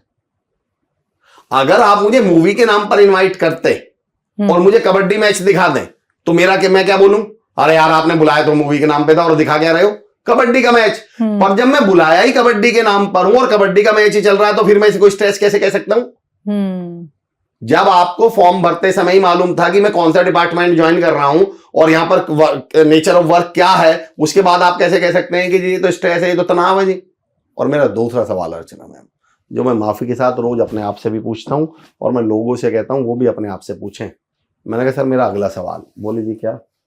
मैंने कहा साहब कौन से बैच से हो? बोले जी 2019 बैच से। मैंने कहा सर कितनी वैकेंसी थी 2019 में जब आपकी ज्वाइनिंग हुई थी, जिस बार आपका सिलेक्शन हुआ था? बोले जी लगभग 3500 के करीब थी। मैंने कहा सर उस साल फॉर्म कितने भरे गए थे, कुछ आइडिया है? बोले सर फॉर्म तो 15 लाख के करीब भरे गए थे। मैंने कहा सर अगर असली स्ट्रेस जानना चाहते हो ना, असली तनाव किसको बोलते हैं, तो मैंने कहा 14,96,500 उनके घर जाके देख लेना जिनका उस बार में नंबर नहीं आया है, जिन्हें उस बार में ये ड्यूटी नहीं मिले, जिन्हें उस बार में ये सफलता, ये काम नहीं मिला जो आपके पास है। पता चल जाएगा तनाव बोलते किसको है। बहुत खूब। बच्चे किराए के, माँ बाप किराए के मकान में रह रहे हैं आज भी, बच्चों की फीस नहीं भरी जा रही है, इलाज के लिए 2-2 महीने वेट करना पड़ रहा है। मैंने कहा वो वाला शाहरुख खान का डायलॉग याद है वो चक दे मूवी का, कि बोले ये जो तुम अभी दोनों आपस में पास नहीं कर रही हो, एक दूसरे को कोऑर्डिनेट नहीं कर रही हो, अगर हार गई तुम हार का गम झेल नहीं पाओगी। तो मैं लोगों से बोलता हूँ ये जो दोस्तों आपको काम में तनाव दिख रहा है ना, जिस दिन बिना काम वाला तनाव मिल गया ना, तो मैंने कहा मेरे भाई झेल नहीं पाओगे, जिंदगी नरक बन जाएगी। तो मैं तो लोगों से अपील करता हूँ, मैम जो काम के साथ आता है मैं उसे तनाव मानता ही नहीं हूँ। वो तो उसका बाय प्रोडक्ट है, मैं तो काम करेंगे तो थोड़ा बहुत तो होगा ही वैसे उसको आप तनाव का नाम ही नहीं दे सकते। जैसे मैं इसका दूसरा रूप बताता हूँ, एक अलग रूप। एक बात बताइए मुझे, 2 लोग लेटे हुए हैं, तो क्या आप दोनों लेटे हुए देखकर, दोनों सोए हुए हैं, चलो मैं मान लेता हूं, क्या आप इन दोनों को देखकर ये बता सकते हैं ये दोनों आराम कर रहे हैं? नहीं। क्यों? क्योंकि वो तो दोनों ही लेटे हैं, पता तो चलेगा नहीं कोई आराम कर रहा है या नहीं कर रहा है। मेरा पॉइंट ये है कि जैसे दोनों लेटे हुए, आप सही पॉइंट पे आ रहे हैं। मेरा पॉइंट है मैम, आराम की पहली शर्त है जो मेहनत करने के बाद किया जाता है, दैट इज कॉल्ड आराम। अगर उस आराम से पहले मेहनत के प्रोसेस से आप नहीं गुजरे हैं, फिर आप पड़े हैं, आप आराम नहीं करें, उसे आराम की संज्ञा कैसे दे दोगे आप? तो जो काम के साथ आए उसे आप तनाव की संज्ञा दे ही नहीं सकते, वो तो काम ही है। ये अलग बात है। और इस दिल में क्या रखा है? प्यार का नाम दवा रखा है। लोगों ने आजकल काम का नाम ही क्या रख दिया? तनाव रख दिया जी। काम में ही क्या दिखने लगे? मैं तो लोगों से बोलता हूँ बाबा काम बोलते हैं इसको काम। और मैं तो अमर जी ये मैं आपसे जरूर जानना चाहूंगी कि कई बार लोग मैं देखती हूँ आजकल बहुत ही कॉमन हो गया है, बच्चे बोलते हैं मैं तो डिप्रेशन में आ गया ये सब पढ़ के, या ऐसा तैयारी कर रहा हूँ, या लोग भी बहुत जनरली मैं देखती हूँ आजकल मेंटल डिसऑर्डर तरह तरह के सामने आ रहे हैं। तो क्या वो भी आपको लगता है क्रिएटेड ही है ज्यादातर? देखो मैंने थोड़ी देर पहले कहा था स्ट्रेस क्या बन चुका है मार्केट। मैं बड़ी माफी के साथ एक उदाहरण देता हूँ। मैं खुद इस फ्रेटर्निटी को बिलोंग करता हूँ और इसका हिस्सा मैं भी हूँ। मेरा एक नियम है, मेरा एक अपना मानना है, लोग मुझसे एग्री करें, डिसएग्री भी कर सकते हैं। मेरा ये व्यक्तिगत तौर पे मानना है मैम कि बीमारियां बढ़ने पर डॉक्टर नहीं बढ़े, डॉक्टर बढ़ने पर बीमारियां बढ़ी हैं। मैं ये बात बड़ी जिम्मेदारी के साथ कह रहा हूँ, मैं केवल वैसे ही नहीं कह रहा हूँ। और यहाँ मैं केवल इसलिए नहीं कह रहा कि मैं डॉक्टर्स के लिए कुछ बोल रहा हूँ, उसका एक छोटा सा हिस्सा। I am not a doctor, पर मैं मोटिवेशनल भी करता हूँ, मैं करियर कोच तो हूँ, मैं लाइफ कोच तो हूँ, उसका हिस्सा मैं भी हूँ। आप 5 से 20-25 साल पहले नोटिस करिएगा, पहले ऐसे बोला जाता था यार एक बात है, यानी हम परेशानी को भी क्या बोलते थे? एक बात है। परेशानी नहीं, क्या शब्द का प्रयोग करा? एक बात है। और अब बात को भी क्या बोलते हैं? मैडम एक परेशानी, एक प्रॉब्लम है। मैडम हमने प्रॉब्लम को इतना कैजुअल बना दिया कि अब क्या, अच्छा पूछना क्या प्रॉब्लम है? बोले जी वाईफाई नहीं चल रहा। मैंने कहा ये प्रॉब्लम है? अरे मैंने कहा यार बटन दबा ले चल जाएगा यार, ये कैसे प्रॉब्लम है? पर अब हमने नॉर्मल बातों को भी क्या बोलना शुरू कर दिया है? नॉर्मल बातों को प्रॉब्लम है। प्रॉब्लम जो आप डिप्रेशन की बात कर रहे हैं, अब आदमी इस बात के लिए तैयार ही नहीं है कि वो ये कह दे कि मैं टेंशन में हूं या मैं परेशान हूं, यार मेरी एक प्रॉब्लम। वो चाहता नहीं, छोटा काम नहीं करना, कुछ बड़ा ही हो गया मेरे साथ। आप तो खैर मीडिया कर रही हैं, आपने एक चीज नोटिस करी है, अब हर चीज को बड़ा करने का दौर है। जिस कवि सम्मेलन में 12 कवि और 14 सुनने वाले हैं ना, उसका बैनर देखिएगा, विराट कवि सम्मेलन। अब आदमी नॉर्मल कवि सम्मेलन करने के लिए तैयार नहीं है। उसने एक वर्ड क्या ऐड कर रखा है? विराट। जिस भंडारे में टोटल 5 किलो आलू और 2.5 किलो आटा लगा है ना, वो भी विशाल भंडारा लिखा हुआ है। आप उसके बोर्ड पे जाइएगा, विशाल भंडारा। अब आदमी इस तनाव में घूम रहा है कि कहीं मैं छोटा काम ना कर दूं, कुछ भी, बस सबको कुछ ना कुछ बड़ा ही करना है। तो उसे लगता है यार परेशान होना तो नॉर्मल बात है, टेंशन में होना तो नॉर्मल बात है, या ये कहना एक बात है, नहीं यार मैं सीधा डिप्रेशन में जाऊंगा। अब आदमी सीधा कहां जाने के लिए, मैं लोगों से पूछता हूँ यार तुम डायरेक्ट डिप्रेशन में कैसे जा सकते हो? कैंसर का भी ऐसा हुआ है कि सीधा 4th स्टेज का हो गया हो। लोग मुझसे गुस्से के बारे में एक सवाल पूछते हैं मैम कि सर गुस्सा कंट्रोल नहीं होता, क्या करूं? तो मैं अक्सर उनसे एक बोलता हूं, मैंने कहा यार गुस्सा तो बुखार की तरह है। बोले जी मतलब? मैंने कहा अब तक कभी तुमने देखा कि सीधा किसी को 104 डिग्री बुखार हो गया हो? पहले आपका नॉर्मल टेम्परेचर 98 के करीब कुछ होता, 98 पॉइंट कुछ, पहले वो 99 100 कुछ, तो तुम्हें गर्माहट महसूस होगी। तो मैं लोगों से सवाल पूछता हूँ कि यार जब तुम्हें गुस्सा आया था 10%, तब तुम क्या कर रहे थे? मेरा सवाल ये है, आप इस गुस्से के पहले 100% बनने का इंतजार कर रहे थे और फिर आप मुझसे क्या कह रहे हो, सर मुझसे गुस्सा कंट्रोल हो जाता। अगर आप 10% पे करना चाहते हैं, 20% पे करना चाहते हैं, पर एक्चुअली अब गुस्से करने को आपने अपनी वो मान लिया है, क्या मान, हीरोइज्म। और भाई इसको ना, आपने एक डायलॉग सुना भाई, ये नहीं टैपिंग पे आता हूं मैम, इसको कनेक्ट करूंगा। हमने बड़ी चालाकी से मैम बेकारी चीजों को ग्लोरीफाई करना शुरू कर दिया, हीरो बना दिया, और अच्छी चीजों को हमने क्या कर दिया, डिमीन कर दिया। उदाहरण देता हूं इनमें से एक चीज, हमने मैम चीजों को इतना ग्लोरीफाई करा है, बेकार की चीजों को। आपने ये बात सुनी है, यार ये आदमी मन का बहुत साफ है, मुंह पे बोल देता है, मन में कुछ नहीं रखता, मुंह में मन में नहीं रखता, मन का बहुत साफ है, मुंह मतलब मुंह पे मुंह फटा बिल्कुल, ये तो मुंह पे बोल देता, कितना भी बुरा लगे किसी को, सामने वाले को। आप गौर करिए, हमने बदतमीजों को मन का साफ बताना शुरू कर दिया। और जितने पोलाइट लोग हैं जो विनम्रता से बोल रहे हैं, पता हम उनके बारे में क्या बोलते हैं, अरे बड़ी चालू चीज है भाई, बहुत मीठी बात करता है, बहुत ऐसा बोलता है, इससे बच के रहना। हमने बहुत चालाकी से, विनम्रता से, पोलाइटली और सॉफ्ट स्किल से बोलने वालों को चालाक, धूर्त, बेईमान बताना शुरू कर दिया। और बदतमीजों के बारे में हमने क्या बना रखा है दुनिया में, अरे भाई पेट का साफ है, मन का साफ है भाई साहब, मुंह पे बोल देता है यार, किसी को बुरा लगे बुरा लगे। अब लोगों का डायलॉग सुनना, वहीं से एक डायलॉग बनाया, सर हम तो सच बोलते हैं, सामने वाले को बुरा लग जाए तो क्या करें, सच तो क्या होता है, कड़वा कड़वा होता है। मैंने कहा ये कौन है जी? बोले जी मेरे पापा जी हैं। मैंने कहा सच है ये? बोले हाँ जी। तो मैंने कहा ये बात कड़वी है? किसने बता दिया कि सच कड़वा होता है? मैंने कहा मेरे भाई, हो सकता है सच्ची बात कड़वी होती हो, पर हर कड़वी बात सच्ची नहीं होती।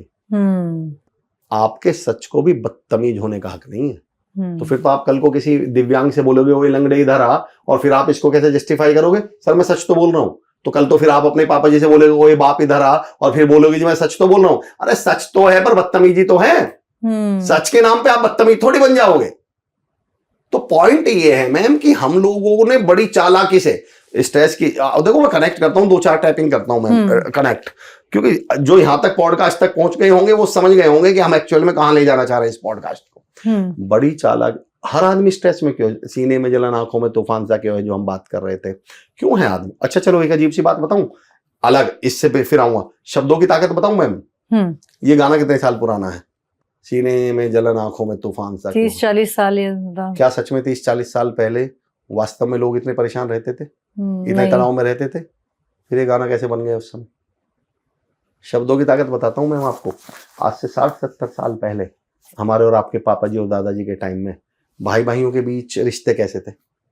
अच्छे थे, अच्छे, प्यार मोहब्बत थी खूब, जॉइंट फैमिली होती थी। हमने तो अब तक 20-30 साल पहले तक देखा भाई भाइयों में बंटवारा, छोटे बड़े का बंटवारा हो रहा है तो बड़े क्या बोल रहा है, नहीं बेटा भाई तू छोटा है, तू ये सामने वाले का फ्रंट तू रख ले, आगे की जमीन तू ले ले, मुझे पीछे की दे दे। छोटा क्या बोल रहा है, नहीं भैया मैं तो शहर में रहता हूं, एक काम करो आप तो गांव में रहते हो, जमीन का ही आपके पास सारा है, जमीन आगे की आप रख लो। दोनों भाई एक दूसरे को देने के लिए यहाँ कब की बात कर रहा हूं मैं, ये 30-40 साल पहले की। फिर 1969 में ये गाना किसने बनाया कि कसमें वादे प्यार वफा सब बातें हैं बातों का क्या, और कोई नहीं है किसी का जग में, नाते हैं नातों का क्या। एक्चुअली उनको मालूम था कि रिश्ते बहुत अच्छे हैं पर इन्हें तोड़ें कैसे। तो मैंने शुरू में ही कहा था, शब्द पहले आते हैं, फिर वो धीरे धीरे शब्द किसमें बदलते चले गए। आज से 70-80 साल पहले दुनिया ऐसी थी थोड़ी, पर इन्होंने गाने बनाए, पैसे की, इंसान की कीमत कोई पैसे तो ऐसी इंस्पिरेशन आती कहाँ से होगी कि इतनी नेगेटिविटी मतलब धीरे धीरे सबके अंदर? उसका रीजन बताऊंगा मैं। एक्चुअली जब आपको किसी को रूल करना है तो आप पॉजिटिव आदमी को रूल कैसे करोगे, खुश आदमी को रूल कैसे करोगे? क्योंकि वो तो खुशी है, तो वो जरूरत ही नहीं है। आप कैसे सशक्त परिवार को आप रूल कैसे कर लेंगे? आपने ये सवाल पूछ के मुझे एक बड़ा अच्छा टॉपिक याद दिला दिया, मैं उसको बीच में मिस कर रहा था और मैं इसको भी करेक्ट कर लूंगा वापस में। मैं बताता हूं कैसे होता है। आपने ये बात सुनी है कि पेरेंट्स से ये कहा गया है, आपने ये डायलॉग सुना है, माँ बाप को ये समझाया जाता है कभी भी बच्चे की तारीफ मत करना, वरना बच्चा क्या हो जाएगा, उसको कुछ अभिमान हो जाएगा ज्यादा, या अपनी चीजों पे बिगड़ जाएगा, अभिमान हो जाएगा, सर पे चढ़ जाएगा। बॉसेज को भी यही समझाया जाता है। एक्चुअली इन्हें मालूम था, अगर माँ बाप ने अपने बच्चों को अप्रिशिएट किया, पॉजिटिव बोले, घर का माहौल पॉजिटिव रहा, घर का माहौल खुशनुमा रहा, इनकी बॉन्डिंग बहुत मजबूत हो जाएगी, ये सशक्त परिवार बनेगा, घर में हैप्पीनेस रहेगी, और घर में हैप्पीनेस रहेगी तो हम इसको रूल कैसे करेंगे? तो जड़ में मट्ठा कैसे डाला जाए? इन्होंने कितनी चालाकी से हमारे ही पेरेंट्स को, हमें ही अपने बच्चों के खिलाफ खड़ा कर दिया, और हमारे दिमाग में ये बैठा दिया गया कि बच्चों की कभी तारीफ। अब हर माँ बाप 24 घंटा टॉन्टबाजी कर रहा है अपने बच्चों के, सब अपने बच्चों की बुराई करने में लगे, कभी कुछ बोल रहे, कभी कुछ बोल रहे, और बच्चा इरिटेशन में आ गया। बच्चे और माँ बाप के बीच क्या पेरेंटिंग की समस्या आज कहां से आ गई बताइए? पेरेंटिंग की समस्या, बच्चे माँ बाप से शेयर नहीं करते, बच्चे माँ बाप के साथ मिंगल अप नहीं होते। ये समस्या आई कहां से? इस थॉट से आई है कि बच्चों की तारीफ मत करना, बच्चों को लगता है ये तो मेरे दुश्मन है बच्चों को, और इन्होंने बनाया है हमें जानबूझ के। और फिर हम 24 घंटा बच्चों को क्या बोल रहे हैं? टॉर्चर कर रहे हैं, टॉन्ट कर रहे हैं। हमें ये समझ में ही नहीं आया कि खौफ के साए में अगर बच्चे को पाला जाएगा, वो बेजुबां हो जाएगा या बदजुबां हो जाएगा। आपका बच्चा या तो बदतमीज हो जाएगा और या सारी जिंदगी बदजुबान रह जाएगा। और यही दिक्कत हो गई लीडर्स के बीच में। लीडर अपनी टीम को अप्रिशिएट करने के लिए तैयार ही नहीं है, क्योंकि दिमाग में क्या बैठा रखा है? टीम को अप्रिशिएट करोगे तो सैलरी मांग लेगा, सिर पे चढ़ जाएगा। अब हर बॉस 24 घंटा टीम को क्या कर रहा है? मीन मेक निकाल रहा है, टीम चिड़ी बैठी है, रिजल्ट आ नहीं रहे। आप समझिए देश की जीडी पे कितना असर पड़ रहा है इस बात का। क्योंकि मैं तो ट्रेनिंग देने जाता हूं ना मैम कॉर्पोरेट्स में, कंपनीज में, उनको बस हमसे क्या उम्मीद है? सर स्ट्रेस, आपस में इनका कोऑर्डिनेशन नहीं, आपस में बॉन्डिंग नहीं है। मैंने कहा हो कहां से? क्योंकि हमारा जो फंडामेंटल्स हैं वो इतने नेगेटिव हैं। बड़ी और ये सब चीज बड़ी ट्रैपिंग के साथ की गई है मैम। मैं उस बात पे आ रहा था जो हमारी बात चल रही थी, कितनी चालाकी के साथ, जो मैं भी कह रहा था क्यों इतने स्ट्रेस में और इन सब चीजों में। मैम आपको एक सिंपल सा टूल बताता हूँ। हर आदमी परेशान है, हर आदमी तनाव में, हर आदमी टेंशन में। उसका रीजन बताऊं क्या है? क्या है? हमने बड़ी चालाकी के साथ हंसते हुए, मुस्कुराते हुए और मस्त लोगों को कामचोर और लापरवाह सिद्ध कर दिया, और हर तनावग्रस्त व्यक्ति को जिम्मेदार और गंभीर बता दिया। सिद्ध करके बताता हूँ। आप एक कंपनी रन कर रहे हैं और आप अपने ऑफिस पहुंचते हैं, आपके 2 एम्प्लॉई हैं, उनमें एक बड़ा मस्त, एक हंसता हुआ दिखता है जैसे ही आप पहुंचते हैं, और एक माथा पकड़ के यूं बैठा हुआ है तनाव में। आप दिल पे हाथ रख के बताइए कौन से को आप ये समझोगे इसी ने कंपनी संभाल रखी है, ये नहीं होती तो मेरी कंपनी बर्बाद हो जाती। और जो हंसता मुस्कुराता दिखेगा उसको देख के लगेगा ये कुछ काम नहीं कर रहा है। उससे आप क्या कहोगे? काम कर लिया कर, सारा दिन नाक फाड़ता है, तुझे जिम्मेदार लापरवाह। और तनाव वाले को, हाँ भाई अच्छा तुम पहले पानी पियो। अब उसे लगता वाह भाई वाह, तनाव में रहो, स्ट्रेस में रहो, गंभीर रहो, चुप रहो, रोने जैसी सूरत बनाए रखो, डिप्रेशन टाइप में रहो, ताकि लोग क्या समझे ये जिम्मेदार है। चिराग शर्मा साहब का शेर है कि हंसने पे क्या पता था कि जोकर बताएंगे, अब जिसको जो बताएंगे रोकर बताएंगे। हमने इंटेलेक्चुअल की परिभाषा क्या दे रखी है बताइए 20-30 साल से? जो बहुत सीरियस रहे, कम बोले, जिन पे एक्चुअली मैम बोलना, मैंने शुरू में कहा था बोलने के ऊपर, बोलना एक्चुअली अर्चना मैम एक आर्ट है जो 95% लोगों को आता नहीं। 95% का मेजॉरिटी है, बहुमत है। तो इन्होंने बड़ी चालाकी से बोलने को क्या बना दिया? अरे ये सब बोलने की बातें हैं, अरे बोलने से क्या होता है, अरे ज्यादा मत बोला करो, फालतू मत बोला करो। मैं कहता हूं भाई साहब सुनिए, ज्यादा और फालतू में जमीन आसमान का अंतर है अर्चना मैम।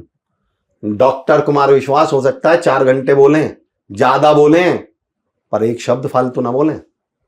आदरणीय आशुतोष दादा हो सकता है 6 घंटे का भाषण दें, 6 घंटे की स्पीच दें, और एक शब्द फालतू नहीं बोलेंगे। और रणवीर सिंह ने 2 ही लाइन बोली थी, रणवीर अलाहाबादिया ने 2 ही लाइन बोली थी, दोनों फालतू थी।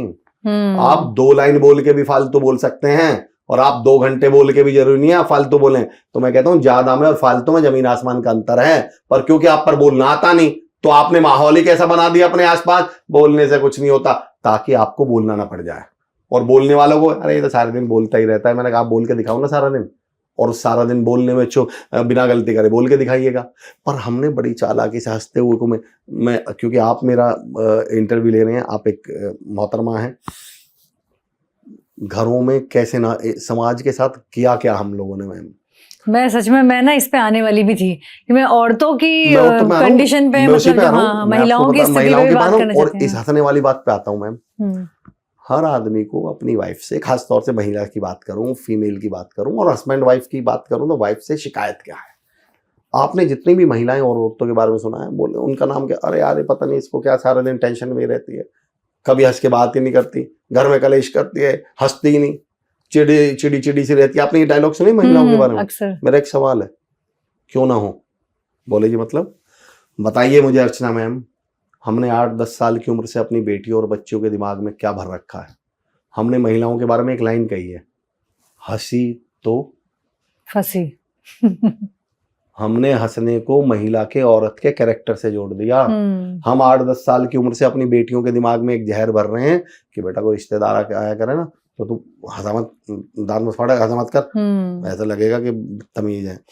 बेटी आपकी बाहर निकल रही है घर से, बाहर निकले दांत मत फाड़ना, चुप रहना, सीरियस रहना, क्या तू हंसती रहती, यानी हमने हंसने को कैरेक्टर से जोड़ दिया। अब लड़की के दिमाग में 10 साल की उम्र से ये भरा गया है, तुझे चुप रहना, गंभीर रहना, हंसना नहीं, हंसना नहीं, हंसना नहीं, हंसना नहीं, हंसना नहीं, हंसना नहीं। तो 25 साल की उम्र में आते ही क्या वो मतलब कहाँ से हंसना शुरू कर दे? अब तो उसकी जिंदगी का मकसद ही एक है कि 25 साल तुमने मुझे नहीं हंसने दिया, अगले 25 साल तुम्हें मैं नहीं हंसने दूंगी। हमने अपने बच्चियों के साथ, औरतों के साथ हंसने पे ही बताइए ठप्पा मार रखे हैं। बड़ी चालाकी के साथ इस सोसाइटी को नेगेटिव, स्ट्रेसफुल और डिप्रेस्ड बनाया गया है, बड़ी चालाकी के साथ, और हम सब इसके जिम्मेदार हैं। हमने इन चीजों को एक्सेप्ट ही नहीं किया। हमने हर पॉजिटिव चीज को, मैम ऐसी मैं टैपिंग कभी इस विषय पर पूरा मैं एक सेशन भी और पॉडकास्ट भी करूंगा मैम। हमने सारी पॉजिटिव चीजों को बहुत एप्रिशिएशन, तारीफ में मैं भी थोड़ी देर पहले कह रहा था मैम, हम किसी की तारीफ करने के लिए तैयार ही नहीं है। इनको मालूम है तारीफ करने से बॉस के और एम्प्लॉय के रिलेशनशिप बहुत अच्छे होंगे, पति पत्नी के बहुत अच्छे होंगे, बच्चों के और पेरेंट्स के बहुत अच्छे होंगे, पड़ोसी आसपास वालों के होंगे। इन्होंने हमें एक दूसरे को एप्रिशिएशन को लेके तो मैम, क्योंकि मुझे बहुत शौक है लोगों की तारीफ करने का, और मुझसे तो ये भी कहा जाता है अमर भाई आप तो वैसे ही कर देते हो तारीफ। तो मैं लोगों से खैर उस पर नहीं जा रहा, लेकिन मेरा वो कहना है तारीफ के बारे में। एक्चुअली मैम 90% तो इस देश की समस्याएं, इस दुनिया की, समाज की, डिप्रेशन की, स्ट्रेस की, तनाव की, इससे खत्म हो जाएंगी बस आप आगे बढ़ के सामने वाले को 2 शब्द बढ़िया बोल दीजिए, अरे यार बहुत बढ़िया, आप यू आर डूइंग गुड। उसे लगे हैं मेरे बारे में ऐसा कहा जा रहा है। आप सामने वाले को आप मौका तो दीजिए, उसको आप उसे प्रूव करने के लिए कुछ ऑप्शन तो दीजिए। जो ग्रेटिट्यूड की पावर है हम बच्चों के साथ क्या कर रहे हैं, और बच्चों से लेकर बड़ों तक की बात कर रहे हैं। हमारे कोई रिश्तेदार, दोस्त, पड़ोसी आकर हमारे घर बैठा और हम पहला ही डायलॉग क्या दे रहे हैं, यार हमारे बच्चे बड़े नालायक हैं, बीच में बहुत बोलते हैं, बात नहीं करने देते। बच्चे को लगता है भाई बेइज्जती तो तुम पहले ही कर चुके हो मेरी, अब तुमने मेरे पास छोड़ा क्या? तो बच्चा कंधे पे से कूद के जाता है, वो कहता है भाई इज्जत तो तुम पहले उतार चुके हो, मैं यही करूंगा भाई मेरे पास ऑप्शन क्या है? मैं कहता हूं कभी आप अपने एम्प्लॉय के लिए दूसरे डिपार्टमेंट के लीडर के सामने ये तो बोल के दिखाओ, मेरा जो ये बंदा है ना भाई साहब काम में जान लगा देता है, उसे लगे हैं मेरे बारे में, अब इज्जत किसकी खतरे में है? मैं कहता हूं, मैं उदाहरण देता हूं, पड़ोसी आ जाए, आप अब की बार मेरे कहने से ऐसा करके देखिए, पड़ोसी से ये बोलना यार दुनिया के बच्चे पता नहीं कैसे हैं, पर हमारा बच्चा इतना प्यारा, इतना अच्छा बच्चा है कि बड़े बात कर रहे हो बीच में बोल नहीं सकता। अब इज्जत किसके खतरे में? बच्चे की। मैं गारंटी देता हूँ आधे घंटे बाद जब पड़ोसी उठ के जाएगा तब पता चलेगा सोफा गीला कर चुका है, बताएगा नहीं, बीच में नहीं बोलेगा। इज्जत की बात है भाई, मम्मी ने तो मेरी इज्जत बढ़ा रखी है। हम गलती क्या करते हैं, हमारा कोई दोस्त आए मुंबई से, बाहर से, हम उसको चाय पिलाने ले जाएंगे उस काका के यहाँ जिसके यहाँ हम रोज चाय पीते हैं, और काका जी से क्या बोलेंगे, काका 2 चाय बनाना बढ़िया, मेरा दोस्त आया मुंबई से। मैं कहता हूँ भाई साहब ऐसे दोस्त इनके यहाँ रोज आ रहे हैं, काका जी के यहाँ रोज का काम है इनका, वो वैसी चाय बनाएगा जैसे रोज दुनिया को पिला रहा है। मैं कहता हूँ मेरे कहने से अब की बार थोड़ा सा पलट लो, आप काका जी से कुछ मत बोलो, दोस्त से बोलो, काका तक बस आवाज जानी चाहिए कि तुम बहुत मुंबई की चाय की तारीफ करते हो। जिनके चाय किसको बोलते हैं, हमारे काका जी के यहाँ पी के देखो, काका जी 2 चाय देना। अब काका की इज्जत खतरे में, काका कहेंगे बहुत, काका जी अदरक भी कूट कूट के भरेंगे, इलायची डालेंगे, कप भी बोन चाइना वाले उतरवाएंगे, ढक के लाएंगे, खुद सर्व करेंगे। मैं ये कहता हूं अपनी टीम को एक बार मौका तो दो, अपनी टीम के लिए किसी के सामने ये बोल के तो बताओ, अपने बच्चों के लिए बोल के तो बताओ, अपने पड़ोसी के लिए बोल के तो बताओ। आपने तो पहले ही उनकी इज्जत उतार ली, पर हमने डायलॉग बाजी सी करके। मैं लीडरशिप पे काम करता हूं मैं एक कॉर्पोरेट्स में क्या, जब आप उनको डील करते हैं तो क्या आपको सबसे बड़ी कमी दिखाई देती है? मैं तो एप्रिशिएशन बहुत बड़ी कमी है आपस में टीम की। एक्चुअली टीम बॉन्डिंग दुनिया का सबसे बड़ा चैलेंज है मैम, सबसे बड़ा चैलेंज। और ये उसके रीजन तक भी पहुंचाऊंगा मैं, उसके रीजन तक भी लेके जाऊंगा। मैं एक लीडरशिप पे बात कर रहा था आपसे, बहुत छोटे सॉल्यूशन है मैम, लिटरली बता रहा हूं आपको अर्चना मैम, बहुत छोटे छोटे सॉल्यूशन है। मैंने था तो एक चुटकुलाई, पर मुझे बहुत पसंद है वो, इतना पसंद है मुझे वो, प्रॉब्लम कितनी भी बड़ी हो मैम। एक किस्सा सुनते हैं हम, मैंने तो बहुत पहले किताब में पढ़ा था इसको, कि अमेरिका की किसी कंपनी में एक इशू आया साबुन बनाने की वो कंपनी थी कि जी कुछ बॉक्स ना, कार्टन्स बोलते हैं जिनको, कुछ बॉक्स मार्केट में खाली पहुंच रहे हैं, तो पता ही नहीं चलता वो। तो उनके जीएम साहब ने क्या किया, उनके जो मैनेजर थे उन्होंने क्या किया, एक स्कैनर लगाया 1.5 करोड़ का, 2 करोड़ का, और जहां से वो बेल्ट नहीं चलती, ऐसे प्रोडक्ट निकलता है, तो उस बेल्ट के सामने उसको, हाँ, उसके सामने क्या रख दिया मैम, वो स्कैनर लगा दिया। अब जो बॉक्स खाली रह जाए वो किस में आ जाए, स्कैनर में, तो पता चल जाए, और उनकी ये प्रॉब्लम सॉल्व हो गई। 1.5-2 करोड़ का वो स्कैनर लगा। सेम समस्या गुजरात की एक फैक्ट्री में आई कि भाई ऐसा मार्केट से फीडबैक आ रहा है कि कुछ जो बैग्स हैं, या मतलब आई वुड से कि जो पैकेट्स हैं वो खाली जा रहे हैं। उन्होंने मैम 6,000 रुपए का एक तूफान पंखा खरीदा और उस बेल्ट के सामने लगा दिया। अब तूफान पंखा इतना तेज चलता है कि जो साबुन की टिक्की खाली रह जाए उसका पैकेट निकल जाए बाहर, उठा के उसे वापस भर के रख दें। मैं ये कहता हूँ मैम, जरूरी नहीं है कि समस्याओं का सॉल्यूशन 1.5 करोड़ के स्कैनर से है, सॉल्यूशन बहुत छोटे छोटे हैं।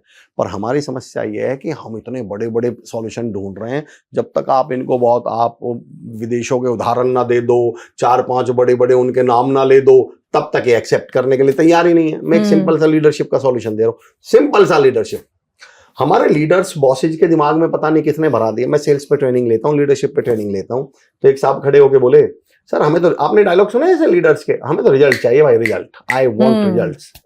तो एक साहब खड़े होके बोले, अरे सर रिजल्ट से मतलब, रिजल्ट देंगे तभी तो, मैं एप्रिशिएशन पे बात कर रहा था, अपने लोगों को एप्रिशिएट करो। अरे बोले सर को रिजल्ट देगा तभी तो एप्रिशिएट करें, तो सेल्स पे बात चल रही थी। तो एक साहब खड़े होके बीच में, उदाहरण समझ जाएंगे आप मैं क्या कहना चाह रहा हूँ, एक साहब खड़े होके बोले, sir I love laddoos, that's why my mama makes laddoos every Sunday. बोले सर मुझे लड्डू बहुत पसंद है, कोई चर्चा चल रही थी सेल्स पे। बोले sir I love laddoos, that's why my mama makes laddoos every Sunday. Sir मुझे लड्डू बहुत पसंद है, इसलिए मेरी मम्मी ना हर संडे को लड्डू बनाती है। मैंने कहा मेरे दोस्त वेरी गुड, पर मैंने कहा भाई मेरा एक सजेशन है। बोले जी क्या? मैंने कहा you love laddoos, that's why your mama makes laddoos every Sunday, love your mama, she will make laddoo daily. मैंने कहा ये जो लड्डू है ना ये रिजल्ट है, और ये जो मम्मी है ये टीम है। मैंने कहा आपकी समस्या ये है कि तुम रिजल्ट को प्यार कर रहे हो, लड्डू को प्यार कर रहे हो, इसलिए सप्ताह में एक बार मिल रहे हैं। मम्मी को प्यार करो, डेली मिलेंगे लड्डू। टीम को प्यार करो, टीम का ख्याल रखो, टीम को अप्रिशिएट करो, डेली रिजल्ट देगी। रिजल्ट मांगोगे तो दे देगी 2-4-6 महीने में। हमारे दिमाग, बोले सर रिजल्ट चाहिए। मैंने कहा नहीं आप झूठ बोल रहे हो। बोले जी मतलब? मैंने कहा बताइए, पेड़ पर फल लगते हैं, पेड़ से क्या एक्सपेक्टेशन मैम, पेड़ से हमें क्या चाहिए? फल, फ्रूट्स चाहिए, छांव चाहिए। तो मैंने कहा एज ए लीडर मैं लोगों से सवाल पूछता हूँ, जी मेरा एक सवाल है। बोले जी क्या? पेड़ से हम सबको फल चाहिए, तो क्या करूं? सीढ़ी लगाकर ऊपर जाके पानी और खाद पेड़ में, फल पे ही जाके डाल के आऊं? जड़ों में डालेंगे। तो मैं कहता हूं सर अगर आपको सच में फल चाहिए होते ना, तो आप खाद पानी फल पे नहीं दे रहे होते, आप जड़ पे दे रहे होते। मैंने कहा टीम से सच में रिजल्ट चाहिए होते ना, तो रिजल्ट की बात नहीं कर रहे होते, टीम की बात कर रहे होते। मैंने कहा आपको कुछ नहीं चाहिए, आपको डायलॉग बाजी करनी है, आपको ये बताना है मैं बॉस हूं। अगर आपको सच में रिजल्ट चाहिए होते तो रिजल्ट टॉप पर लगते हैं, खाद पानी जड़ में दिया जाता है। रिजल्ट टीम से चाहिए, टीम को प्यार करो, टीम का ख्याल रखो, टीम को अप्रिशिएट करो, टीम का माहौल बढ़िया रखो, रिजल्ट आने लगेंगे। समस्या ये है कि हम सब, फिर वही ट्रैपिंग वाली बात है, दिमाग में तो क्या भर रखा है, अगर आप अप्रिशिएट करोगे, ऐसे करोगे। अच्छा कुछ लोग ट्राई भी करते हैं, फेल हो जाते होंगे, क्यों? क्योंकि उन्होंने तो मेरा पॉडकास्ट सुन लिया, टीम ने तो नहीं सुन रखा, टीम अभी भी वैसी है। मतलब सबका इसमें फिर एक कोऑर्डिनेशन होना चाहिए इसमें। हाँ, अब मैं ये नहीं कहता कि ये एक्चुअल समस्याएं नहीं है, पर ये थी नहीं, ये सब हमने अब बना ली। मुझसे, हम ऐसे ही बैठे हुए थे दोस्त, कोई डिस्कशन चल रहा था, और हम सब ने एक डायलॉग सुना है कि दुनिया बहुत बेकारी है, दुनिया बहुत खराब है, दुनिया बहुत जालिम है। आपने एक डायलॉग सुना, हम लोग ये बोलते हैं भाई दुनिया बहुत जालिम है, दुनिया बहुत बुरी है, पर अच्छा होने का क्या कर रही है? ढोंग कर रही है। अर्चना मैम, मैं जिम्मेदारी के साथ कह रहा हूं, मेरा ये मानना है दुनिया बहुत अच्छी है और ये बुरे होने का ढोंग कर रही है। हम सब अर्चना मैम बहुत अच्छे हैं और हम सब बुरे होने का ढोंग कर रहे हैं, उसका रीजन बताता हूं क्यों कर रहे हैं। अब पहले सिद्ध करता हूं और फिर क्यों ढोंग कर रहे हैं उसका रीजन भी बताता हूं। अर्चना मैम, थोड़ी देर के लिए मान लो 800 करोड़ लोग नहीं है इस दुनिया में, 8 ही लोग हैं। अर्चना मैम, अमर चौधरी, नारायण सर, काजल, प्रवीण सर, प्रदीप जी, हम 6-7 लोग हैं इस दुनिया में, 800 लोग नहीं है। प्रदीप भाई अपने घर से निकल रहे हैं मुंबई के लिए, पैकिंग कर रहे हैं, और उनकी मम्मी और पापा जी उनकी पैकिंग करते हुए उन्हें समझा रहे हैं, बेटा तू बहुत सीधा है, तू बहुत बोलते हैं ना भोला है, पर दुनिया बड़ी चालाक है, बच के रहना। प्रदीप भाई क्या है? भोले हैं, दुनिया बड़ी चालाक है। उसी समय अमर चौधरी अपने घर से निकल रहे हैं और अमर चौधरी के पेरेंट्स समझा रहे हैं तू बहुत सीधा है, दुनिया बहुत तेज है, दुनिया बहुत चालाक है। उसी समय अर्चना मैम निकल रही है, अर्चना मैम के पेरेंट्स समझा रहे हैं तू बहुत सीधी है पर दुनिया बड़ी चालाक है। उसी समय प्रवीण सर, उसी समय नारायण सर, उसी समय काजल दी, और हम सबसे कहा जा रहा है तुम बहुत सीधे हो। मेरा सवाल, जब हम 6 के 6 सीधे और भोले हैं तो ये चालाक कौन सा है? फिर ये दुनिया बुरी कौन सी है? जब हम सारे ही सीधे हैं, सारे ही भोले, फिर ये दुनिया बुरी कैसे बनी? अर्चना मैं अब बताता हूं। हम लोग ट्रेन में बैठ गए, मुंबई अर्चना मैम उतर रही थी ट्रेन से, और जैसे ही अर्चना मैम ट्रेन से उतर रही थी, अर्चना मैम के पास 3 लगेज थे। पीछे से प्रदीप जी ने लगा, अरे नहीं यार चलो मैम की मदद कर देता हूँ। प्रदीप जी बोले एक्सक्यूज मी मैम, मैं कुछ हेल्प करूँ क्या? पर अर्चना जी को तो मम्मी ने क्या बताया था, दुनिया बड़ी चालाक है। अर्चना मैम पीछे पलट के बोलते हैं क्या है? बदतमीज, अपना काम करो, अपने काम से काम रखो, बदतमीज। प्रदीप जी क्या कहते हैं, हाँ यार मम्मी सही कह रही थी, सब बुरे ही लोग हैं, दुनिया बहुत बुरी है। पीछे से काजल जी आती हैं अपना बैग लेकर, या अमर जी आते हैं बैग लेकर, और प्रदीप जी से क्या बोलते हैं, भैया जरा हेल्प कर दोगे, हमारा बैग उतरवा दोगे। अब प्रदीप जी तो पहले ही खार खाए बैठे, प्रदीप जी बोलते खुद उतार लो, मेरे बस की नहीं है। अब अमर जी क्या कहते हैं, हाँ मम्मी सही कह रही थी, दुनिया बहुत बुरी। और जब तक हम 6 के 6 मुंबई प्लेटफॉर्म पर उतरे, हम सारे बुरे हो चुके थे और हम सब ने मान लिया था दुनिया बहुत बुरी है। दुनिया इतनी बुरी नहीं है मैम, इतनी प्यारी दुनिया है, पर एक्चुअली हम लोगों ने वही बोल बोल के बीमार कर लिया। अब मैं ये नहीं कहता बुरे, अब मैं मना नहीं कर रहा हूँ, पर ऐसी थी नहीं, ऐसे हमने कह के ऐसे बहुत सारी टैपिंग करते करते ये टैपिंग होती चली गई। हाँ। अब ऐसा होने लगा है। अब अगर रिवर्स जाना है तो टाइम तो लगेगा मैम। अब क्या करना चाहिए रिवर्स जाने? मैं ये कहता हूँ कि सबसे पहले, अब इस समय जो सबसे पहला सवाल उठता है, क्या करना? ये बड़ा आपने कमाल का सवाल पूछ लिया। अपने आप से वादा कर लेना चाहिए कि भाई मैं कम से कम बदलाव का कारण बन जाता हूँ। मैं ये नहीं कहता कि थोड़े से अवेयर रहिए, मैं ये नहीं कहता कि बिल्कुल आप बेवकूफ बन जाइए, अवेयर रहिए। एक प्रैक्टिकल बहुत अपना एक उदाहरण देता हूँ मैं। मैंने अपना करियर इंदौर में शुरू किया, मेरे जो कर्म भूमि रही है वो इंदौर रही है। गांव मेरा चिरौड़ी है, लोनी के पास गाजियाबाद में। तो मैं जब ट्रेन से आया जाया करता था तो आपने उस समय देखा वो लिखा भी रहता था, अनाउंसमेंट भी होता था, जेब कतरों से सावधान, ऐसों से सावधान, और किसी भी अनजान व्यक्ति से कुछ खाए पिए ना, कुछ लेना, बात ना करें। तो ऐसे ही बैठे बैठे एक दिन मेरे ऑब्जर्वेशन में आया कि यार मैं अगर 50 साल इंदौर रहूं तो मैं कितनी बार अप डाउन करूंगा। मतलब मैं ऐसा तो है नहीं रोज रोज आऊंगा, बेशक मैं यहाँ रहने वाला हूँ, तो काम मेरा वहां है। तो 1 साल में कितनी बार प्रोबेबिलिटी बनी? मान लो दिवाली पे आ जाऊं, मान लो हो सकता है एक आज शादी में आ जाऊं, और मान लो हो सकता है कि 1-2 बार वैसे मिलने आ जाऊं। तो साल में कितनी बार मान लूं मैं? 3-4 बार। और ऐसा अगर मैं 50 साल वहां रहूं तो उन 50 सालों में कितनी प्रोबेबिलिटी है मेरे अप डाउन करने की? 50 गुना 4, टोटल कितना हुआ मैम? 150, 200। मतलब 50 गुना 4 मान ले तो 200 हुआ। इन 200 बार में कितनी प्रोबेबिलिटी है, कितनी प्रायिकता है अर्चना में मेरी जेब कटने की या मेरे साथ फ्रॉड होने की?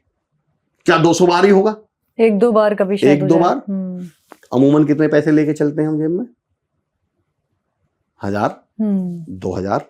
और अब तो शायद थोड़ा कम ही लेके चलते हैं। अब तो लेके नहीं चलते हैं। हमें तो 2-3 साल हो गए कई लोगों को, और उस समय मान लो 2000, 4000, 5000। तो मैंने बताया मैंने क्या सोचा कि यार अगर मेरी इन 200 साल में 200 बार में 4 बार भी जेब कटी और 1 बार में 5000 की कटी, तो टोटल कितने कटे मेरे? 20000।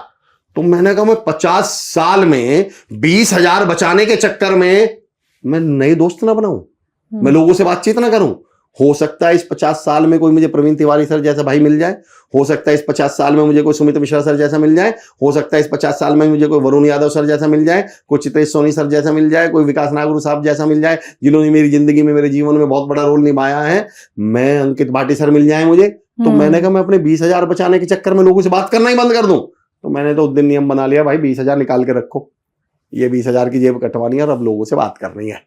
इस पता नहीं 20 लाख का आदमी मिल जाएगा, कोई 20 करोड़ का आदमी ऐसी बात मिल जाए जो आपको लाइफ में क्लिक कर जाए। बिल्कुल मेरा पॉइंट ये है, मैं ये नहीं कह रहा कि आप अवेयर ना रहें, पर मैं ये कह रहा हूं कि क्या मैं इससे बचने के चक्कर में, लोग कहते हैं आजकल किसी पे भरोसा मत करो। मैंने कहा सर प्रैक्टिकली एक सवाल पूछूं? बोले जी क्या? मैंने कहा फ्लाइट में चले हो? हाँ। तो मैंने कहा पहले पायलट का लाइसेंस चेक करते हो? ट्रक से बस से जा रहे हो, पहले ड्राइवर का चेक करोगे? पहले आप 24 घंटे तो भरोसे के दम पे जी रहे हो। मैं अगर भरोसा करना छोड़ दूं तो मेरी जिंदगी नरक बन जाए। सही बात है। करना तो पड़ेगा, ये बहुत ज्यादा आपके हाथ में है नहीं। मेरा पॉइंट ये था मैम कि अब करा क्या जाए। तो पहला पॉइंट तो ये समझ लिया जाए कि अगर रिवर्स होना है तो सबसे पहले अपने आप से ये कहा जाए कि नहीं यार, मैं नहीं करूंगा ऐसा जैसा कहा जा रहा है, जैसा दुनिया के बारे में कहा जा रहा है। अब वक्त ऐसा आ गया मैम, मैं अजीब गरीब देखता हूँ फेसबुक पे आदमी लिख रहा है दोस्त किसी के नहीं होते, और उसके नीचे उसी के दोस्त क्या कह रहे हैं, बिल्कुल सही कहा। अरे मैंने कहा डूब के मर जाओ, ये तुम्हारे ही बारे में कह रहा है, तुम्हें इस बात पे इसको ब्लॉक करना था। मतलब वो लिख रहा है कि दोस्त मतलबी होते हैं, दोस्त आस्तीन के सांप होते हैं, दोस्त किसी के नहीं होते, और उसी की फ्रेंड लिस्ट में उसी के दोस्त लिख रहे हैं दोस्त तुमने बिल्कुल सही कहा, बिल्कुल सही कह रहे हो, दुनिया ऐसी है। मैं तुम्हें शर्म आ जानी चाहिए इस बात पर। तुम्हें तो सबसे पहले इसको फोन करके या तो ब्लॉक करो और ऐसे बोलचाल बंद करो। ये मेरे बारे में नहीं कह रहा, ये तुम्हारे ही बारे में कह रहा, तुम ही इसके दोस्त हो। मैं आश्चर्य में हूं कि हर आदमी दोस्तों में बैठ के ये कह रहा है, अरे आजकल के दोस्त बड़े, दोस्तों में बैठ के और सारे दोस्त ऐसा कह रहे हैं, तो फिर तुम दोस्त हो क्यों? फिर तुम साथ में बैठे क्यों? एक्चुअली सबने मैम डायलॉग रट लिए। सबसे आसान है खुद को विक्टिम दिखाना। आपने एक अजीब सा ऑब्जर्वेशन बताता हूं, अजीब सा। पिछले 10-15 सालों में एक चीज नोटिस करी है मैम कि लोग ज्यादातर महात्मा गांधी जी को कैसी बात करते हैं। 15-20 साल में एक बहुत बड़ा बदलाव आया महात्मा गांधी जी को लेकर। उनके नकारात्मक पहलुओं को ज्यादा निकाल के रखा जा रहा है। हाँ। आपको ऐसे बहुत सारे यूथ मिलेंगे, ऐसे बहुत सारे लोग, अरे कहा के चरखा चलाने से थोड़ी आजादी मिलती है, तो आजादी दी। तो एक्चुअली इसके पीछे की साइकी बताता हूँ, इसके पीछे की साइकोलॉजी बताता हूँ मैं। जब आप महात्मा गांधी जी को गाली दे रहे होते हैं तो एक्चुअली आप इनडायरेक्टली खुद को भगत सिंह बता रहे होते हैं, आप खुद को क्रांतिकारी बता रहे होते हैं। आप ये मैसेज देना चाह रहे होते हैं कि हम तो ये कर देते, हम तो क्रांतिकारी, हम तो बहादुर हैं। आप कुछ नहीं करते, पर महात्मा गांधी को गाली देकर आप ये बताना चाह रहे हैं अगर आप इतने बड़े क्रांतिकारी होते तो आपके मोहल्ले की जो गली है, जो आपके विधायक साहब ने नहीं बनवाई, तो आपने बनवा ली होती। आप पे अपने ग्राम प्रधान से एक बल्ब तो लगवाया नहीं गया, आज तक जाकर आप अंग्रेजों को उखाड़ के फेंक देते। आप पे अपने गांव में एक हैंडपंप नहीं लगवाया गया प्रधान का विरोध करके, और आप कह रहे हो कि हम अंग्रेजों को देश से भगा देते। आप कुछ नहीं करते, पर आप कुछ ना करना एक्सेप्ट नहीं करना चाहते। आदमी की समस्या ये है, वो करना कुछ नहीं चाहता पर ये एक्सेप्ट नहीं करना चाहता कि मैं कुछ नहीं करता। तो उसके लिए आसान तरीका है कि ऐसे लोगों को बुरा बोल दो, ऐसे लोगों को गाली दे दो, ताकि तुम ऐसे लगे ये तो क्रांतिकारी हो, ये तो पता नहीं क्या कर देते इस दुनिया में। तो मेरा पॉइंट ये है मैम कि जब हम ऐसी बातें कर रहे होते हैं तो एक्चुअली हम विक्टिम कार्ड खेल रहे होते हैं। जब आदमी बोलता है दुनिया बहुत बुरी है, तो एक्चुअली वो ये कहना चाहता है कि मैं जो कुछ नहीं कर पाया, कामयाब नहीं हो पाया, मैं फेल हो गया, मैं असफल रह गया, अगर ये दुनिया इतनी बुरी नहीं होती तो पता नहीं मैं तो क्या कर देता, मैं कलेक्टर बन जाता। एक्चुअली वो ये सारी कहानियां एस्टेब्लिश करना चाह रहा है। तो मैं कहना चाह रहा हूँ पहले तो हमें एक्सेप्ट करना पड़ेगा। दूसरा बदलाव का, हमें लगता है मैं अकेला बदल दूंगा क्या? 2 उदाहरण के साथ मैं अपनी बात को कंक्लूड करता हूं। मैं मेरी जिंदगी में ये दोनों उदाहरण बड़ा महत्व रखते हैं। मेरे अकेले से क्या हो जाएगा? एक गांव में ना एक साधु आकर ठहरे, उन्होंने गांव में अनाउंसमेंट कराया कि भाई कल मैं भंडारा करूंगा, उसके लिए खीर बनेगी, तो आप लोग एक काम करना, मैं यहाँ ड्रम रख देता हूँ। 2-3 बजे गांवों में ना दूध निकाले जाते हैं भैंसों के, उस समय भैंस बहुत सुबह 2-3 बजे। तो बोले भाई सब रात में आकर इसमें 1-1 लोटा सब दूध डाल जाना, सुबह खीर बन जाएगी। तो सुबह एक आदमी पहुंचा गांव का, उसने सोचा यार सारा गांव तो दूध डालेगा, मैं अगर 1 लोटा पानी डाल दूं तो किसी को क्या पता चलेगा, मैं दूध की जगह पानी डाल देता हूं। तो उसने 1 लोटा पानी डाल दिया। दूसरा आदमी पहुंचा, उसने सोचा यार सारी दुनिया तो, सारा गांव तो दूध डालेगा, मैं अगर 1 लोटा पानी डाल दूं। तीसरा, चौथा, 5वां, सुबह 6 बजे देगा पानी से भर रहा था ड्रम। एक आदमी से ही सब कुछ फर्क पड़ता है। मैं तो अगर मेरा बस चले तो मैं लोगों से एक सवाल पूछता हूं, अगर आपको लगता है कि आपके होने से इस दुनिया में कुछ नहीं होता तो आप मर क्यों नहीं जाते? मतलब कैसे मैं अमर चौधरी इंसान, भगवान की सर्वश्रेष्ठ रचना, मैं ये ऐसा कैसे बोल दूं कि मेरे होने का कोई महत्व ही नहीं है इस धरती पर? कुछ तो महत्व है मेरा। एक दूसरा वो किस्सा, मैं जब मैं अपने घर से पहली बार निकला तो मेरे पापा जी ने मुझसे कहा था कि अमर काम कहीं भी करना, नजरिया और सोच ये रखना। वो किस्सा बताता हूँ मैं आपको, मुझे अकेले से क्या फर्क पड़ता है। मैं वो किस्सा, मुझे अकेले से फर्क क्या पड़ता है। जब मैं अपने घर से पहली बार निकला तो मेरे पापा जी ने मुझसे कहा था, अमर काम कुछ भी करना, मुझे नहीं मालूम तू क्या काम करेगा, पर नजरिया और सोच ये रखना। वो बताता हूं मैं आपको। एक मकान में मैं एक चिड़िया रहा करते थे, तो मकान में लग गई आग। जब मकान में आग लगी तो आस पड़ोसी अड़ोसी पड़ोसी भग गए। वो मकान वाला कोई पाइप से पानी डालने लगा, कोई बाल्टी से पानी डालने लगा, कोई लोटे से भर के पानी डालने लगा। तो वो चिड़िया भी अपनी चोंच में भरकर उस आग पे पानी डालने लगी। अब वहां कोई हमारे जैसा समझदार कौवा भी बैठा था, वो कौवा उस चिड़िया के मजे लेते हुए बोला कि चिड़िया तेरा दिमाग खराब है क्या, तो पागल है क्या, तुझे क्या लग रहा है तेरी एक चोंच पानी से आग बुझ जाएंगे। चिड़िया का जवाब सुनिए, वो मेरे दिल में ऐसा बैठ गया। चिड़िया बोली, देख कौवा, मैं अच्छी तरह जानती हूँ कि मेरे एक चोंच पानी से आग नहीं बुझेगी, पर मैं ये चाहती हूँ जिस दिन इस घटना का जिक्र किया जाए मेरा नाम आग बुझाने वालों में आना चाहिए, तमाशा देखने वालों में नहीं। वाह, बहुत सवाल ये नहीं अर्चना मैम हम दुनिया को बदल देंगे, डिपार्टमेंट को बदल देंगे। आपको क्या लगता है इस पॉडकास्ट में बैठ के मेरे अंदर ये गलतफहमी है कि जो मुझे सुनेगा मैं दुनिया बदल दूंगा? ना, बस मैं ये चाहता हूं कि आप ये चाहती हैं कि जिस दिन ये बात आए कि कौन लोग तमाशा देख रहे थे और कौन लोग बदलाव में लगे थे, तो कम से कम हमारा नाम बदलाव वालों में आना चाहिए। तो मैं कहता हूँ आपको ये भी लगता हो कि अकेले से क्या फर्क पड़ जाएगा, तो सबसे पहला फर्क तो ये पड़ जाएगा, एक साहब जा रहे थे समुद्र के किनारे किनारे, तो उसमें जब लहर चले तो बहुत सारी मछलियां किनारे पर आ जाएं, हजारों मछलियां। वो साहब एक मछली को उठाएं पानी में वापस डाल दें, चलते रहें, फिर एक मछली को उठाएं पानी में वापस डाल दें। तो कोई हमारे जैसा समझदार चल रहा था पीछे, वो उसके मजे लेते हुए बोला, हंसते हुए बोला, अरे यार हजारों मछलियां बाहर आ रही हैं, तो एक मछली को उठा के डाल रहा है, क्या फर्क पड़ जाएगा इससे, मछलियां तो हजारों आ रही हैं। तो उसका जवाब सुनिए, वो मछली उठा के वापस डाल ही रहा था, वो बोला इस वाली मछली से पूछ क्या फर्क पड़ जाएगा, ये बताएगी। बोले इसकी तो जान बच जाएगी, ये बता देगी। तो मैं कहता हूँ मैम 1 को 2 को 4 को 10 को कुछ को तो फर्क पड़ेगा ही, और लेट्स सी क्या होता है। तो जब हम सोच बदलाव की रखेंगे, सबसे बड़ी बात आप खुश रहने लगेंगे। मोटिवेशनल स्पीकर होने का, लाइफ कोच होने का जो मुझे सबसे बड़ा फायदा हुआ मैम, मैं खुश रहने लगा। भाई आप ऐसा तो हो नहीं सकते दुनिया को ज्ञान बांटते फिरो, खुद टेंशन में, खुद डिप्रेशन में रहो। तो मुझे ऐसा लगता है मैम कि सबसे बड़ा तो आपकी जिंदगी में बदलाव आ जाएगा, आप पॉजिटिव रहने लगेंगे, आप प्रसन्न रहने लगेंगे, और इस देश को, इस दुनिया को प्रसन्न और खुश लोगों की बहुत जरूरत है। तो अमर जी, मैं ये भी जानना चाहती हूँ कि महिलाओं, जैसे आपने कहा कि मैं भी ये चाहती हूँ कि मेरा नाम भी इस रूप में लिया जाए कि भाई मैं भी समाज के लिए, महिलाओं के लिए कुछ कर पाए, बच्चों के लिए कुछ कर पाए। तो महिलाओं के लिए आप क्या सलाह देंगे, उनको क्या करना चाहिए? मैं तो ये कहता हूँ कि महिलाओं को तो सलाह की, मेरे जैसी व्यक्ति की सलाह की जरूरत नहीं है। मैं आपको सही बताऊं, जब कोई महिलाओं का कंपेरिजन पुरुषों से, हाँ एक बात जरूर कहता हूँ, वो अलग पॉइंट है, पर एक बात कहता हूँ, एक तो अर्चना मैम सबसे बड़ी प्रॉब्लम, मुझे पता नहीं कितने लोग इस बात से अभी एग्री करेंगे, या शायद ये पॉइंट अभी एक्सेप्ट वेल होगा या भी नहीं होगा, अलग पॉइंट है, फिर आऊंगा इस आपके सवाल पे। इस दुनिया की पता है सबसे बड़ी विडंबना और सबसे बड़ा दुर्भाग्य इस समय का क्या है? क्या? जो चीजें भगवान ने एक बनाकर भेजी थी, उन्हें तो हम अलग अलग करने पड़े हुए, हिंदू मुस्लिम सिख है। भगवान ने इंसान बना के भेजा था, हम उसे अलग अलग करने पड़े हुए हैं। और जो चीजें भगवान ने ही अलग अलग बना के भेजी थी, आदमी और औरत, उसे हम एक करने में लगे हुए हैं। बिल्कुल, दोनों के गुण अलग अलग हैं, दोनों के। हम ये अपने बच्चों को समझा ही नहीं पाए, हमने अपने बच्चों के दिमाग में नहीं आदमी और औरत बराबर होते हैं, बदलाव के तौर पे। मेरा पॉइंट समझिए जहां तक मैं ले जाना चाह रहा हूं। अब पता है प्रॉब्लम क्या हो रही है? अब बस में बैठा हुआ लड़का किसी लड़की को और किसी औरत को देख के सीट छोड़ने के लिए तैयार ही नहीं है। अब उसके दिमाग में क्या, बराबर हो तो खड़ी रहो। हम उन्हें ये बता ही नहीं पाए, नहीं भाई अंतर है, और उस अंतर की रिस्पेक्ट करिए, उसे किसी की कमजोरी ना समझे। हाँ, उस अंतर की इज्जत करवानी थी हमें। बिल्कुल। अब जब आपने दो अलग अलग चीजों को एक बनाने में, तो लोग आपस में क्या होगा, क्लैश तो होना ही है। या तो हम ये वाले फॉर्मूला अपनाते हैं, और या फिर नया फॉर्मूला क्या अपना लेते हैं। आप शब्दों पे गौर करिएगा, दिन का अपोजिट क्या होता है मैम? रात। रात का अपोजिट क्या होता है?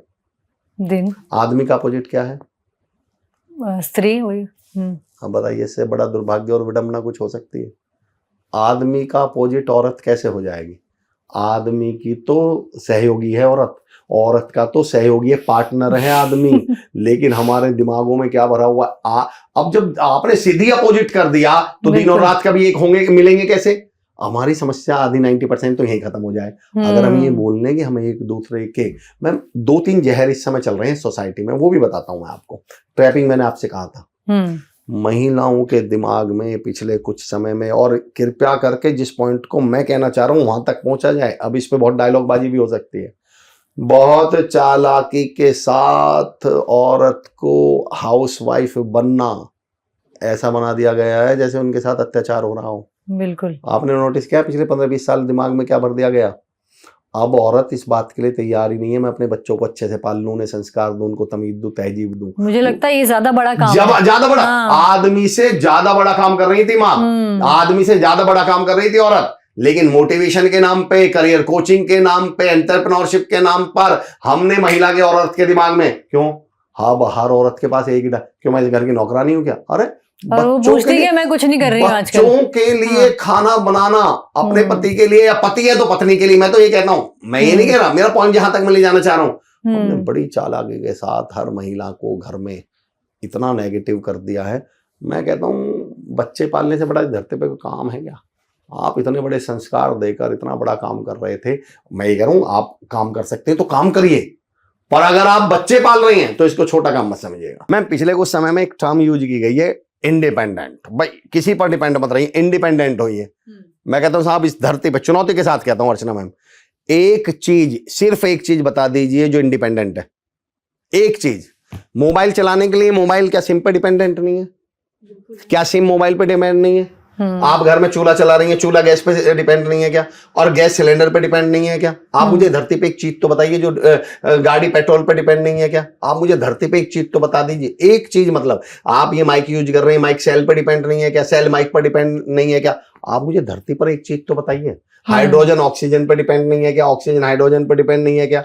आप एक चीज तो बता दीजिए जो अपने आप में इंडिपेंडेंट। मैं कहता हूं पृथ्वी पर एक चीज लाके बताइएगा मुझे जो इंडिपेंडेंट हो। एक चीज। मोबाइल सिम पर है, सिम नेटवर्क पर है, नेटवर्क टावर पर है, टावर लाइट पर है, लाइट कोयले पर है, कोयला। मैं कहता हूं कोई अपने आप में है भी कोई इंडिपेंडेंट? हम जिस दिन ये समझ गए हमें इंडिपेंडेंट नहीं, इंटरडिपेंडेंट, परस्पर निर्भर होना है। एक्चुअली मैम मोटिवेशन के नाम पर पिछले 20 सालों में हमने किसी को मोटिवेट नहीं किया। हमने सिर्फ लोगों को ये समझाया है कि दुनिया तुम्हारी दुश्मन है। आप मोटिवेशन के नाम पे वीडियोज उठा के देखिएगा, ऐसा लगता है लड़ाइयाँ लड़ने जाने हैं सिर्फ एक ही चीज पर मोटिवेट किया जा रहा है, कोई नहीं चाहता इस दुनिया में तुम कामयाब हो, ये दुनिया तुम्हारे खिलाफ। मैंने कहा भाई साहब हाथ जुड़वा लो, इस दुनिया को नरक मत बनाओ। एक्चुअली मोटिवेशन के नाम पे और कंटेंट तो है नहीं हमारे पास, और तो कुछ है नहीं। आपको मालूम है किसी से भी ताली बजवाने का सबसे आसान काम क्या है? मैं ज्योतिष विद्या को बहुत मानता हूं, पर आपने वो सड़क पर बैठे ज्योतिष देखे होंगे। आप 50 लोग जाइए और 50 लोग हाथ दिखाइए, उनके पास 3 ही कॉमन डायलॉग है, तुम तो सबके लिए करते हो, तुम्हारे लिए कोई नहीं करता है। कौन नहीं सुनना चाहता इस आदमी को? हिटलर को बुला लो, हिटलर भी ये सुनना चाहता है। इस दुनिया के सबसे बड़े तानाशाहों को बुला लो, वो भी ये सुनना चाह रहा है कि दुनिया के लिए तू तो बहुत करना चाहता है, तेरे लिए कोई नहीं करता। मेहनत तो बहुत करते हो पर मिलता नहीं उतना जितनी मेहनत। दुनिया में जो आदमी 12 बजे सो के उठ रहा है वो भी तो ये सुनना चाह रहा है। एक्चुअली मोटिवेशन के नाम पे दुनिया को ये बताओ तुम बहुत अच्छे हो, दुनिया बहुत बुरी है, कोई भी ताली बजा देगा। ये कहने की हिम्मत कोई मोटिवेशन स्पीकर दिखाई नहीं पा रहा कि बेटा ये जो तुम्हारी दुर्गति हुई है तुम्हारे ही कर्म है, ये तुम सो के 12 बजे उठते हो, कहां से कामयाब हो जाओगे? दुनिया जैसा आप बोलते हैं कि सही जगह पे होना जरूरी है, दुनिया तो सपोर्ट करने। एक्चुअली एक चीज पे आता हूं मैं, चलो एक अजीब सी बात बताता हूं मैम। हम लोग कहते हैं कि कोई सपोर्ट नहीं करता। मेरी एक शर्त है, मेरा भी घर बन रहा है, मैं मकान बन रहा है मेरा, मैंने वहां एक ऑब्जर्वेशन किया। आपने देखा है कि जब घर बनता है, मकान बनता है, तो जब छत डाली जाती है, लेंटर डाला जाता है, तो क्या लगाते हैं नीचे? सपोर्ट लगाते हैं, बल्लियां और वो फट्टे वगैरह लगाते हैं, सपोर्ट लगाते हैं। अर्चना मैम मेरा एक सवाल, फर्श बनाते समय क्यों नहीं डाले गए सपोर्ट? मैं लोगों से कहता हूं भाई छत तक पहुंचोगे तभी तो कोई सपोर्ट करे, तुम तो फर्श पे ही सपोर्ट मांग रहे हो। आदमी कहता है यार तो 2-3 फीट तक की दीवार तो अपने दम पर कर, जब तो हमें दिखेगा कि यार कुछ तो कर रहा है बंदा, 3 फीट तक तो आ गया, अब इसको बल्लियों की जरूरत है, अब इसको सपोर्ट की जरूरत है, तो दुनिया सपोर्ट करने खड़ी हो जाएगी। आप तो फर्श पर ही सपोर्ट मांग रहे हैं, घर से निकलने के लिए सपोर्ट चाहिए। आपने कभी नोटिस किया अर्चना मैम, लिफ्ट मांगी होगी आपने कभी, या लिफ्ट जब लेते हैं हम तो कैसे मिलती है लिफ्ट? मतलब मैं घर सो रहा हूं, लिफ्ट देने वाला हमारे मोहल्ले में आएगा, आवाज लगाएगा लिफ्ट ले लो लिफ्ट, ऐसा होता है क्या? नहीं।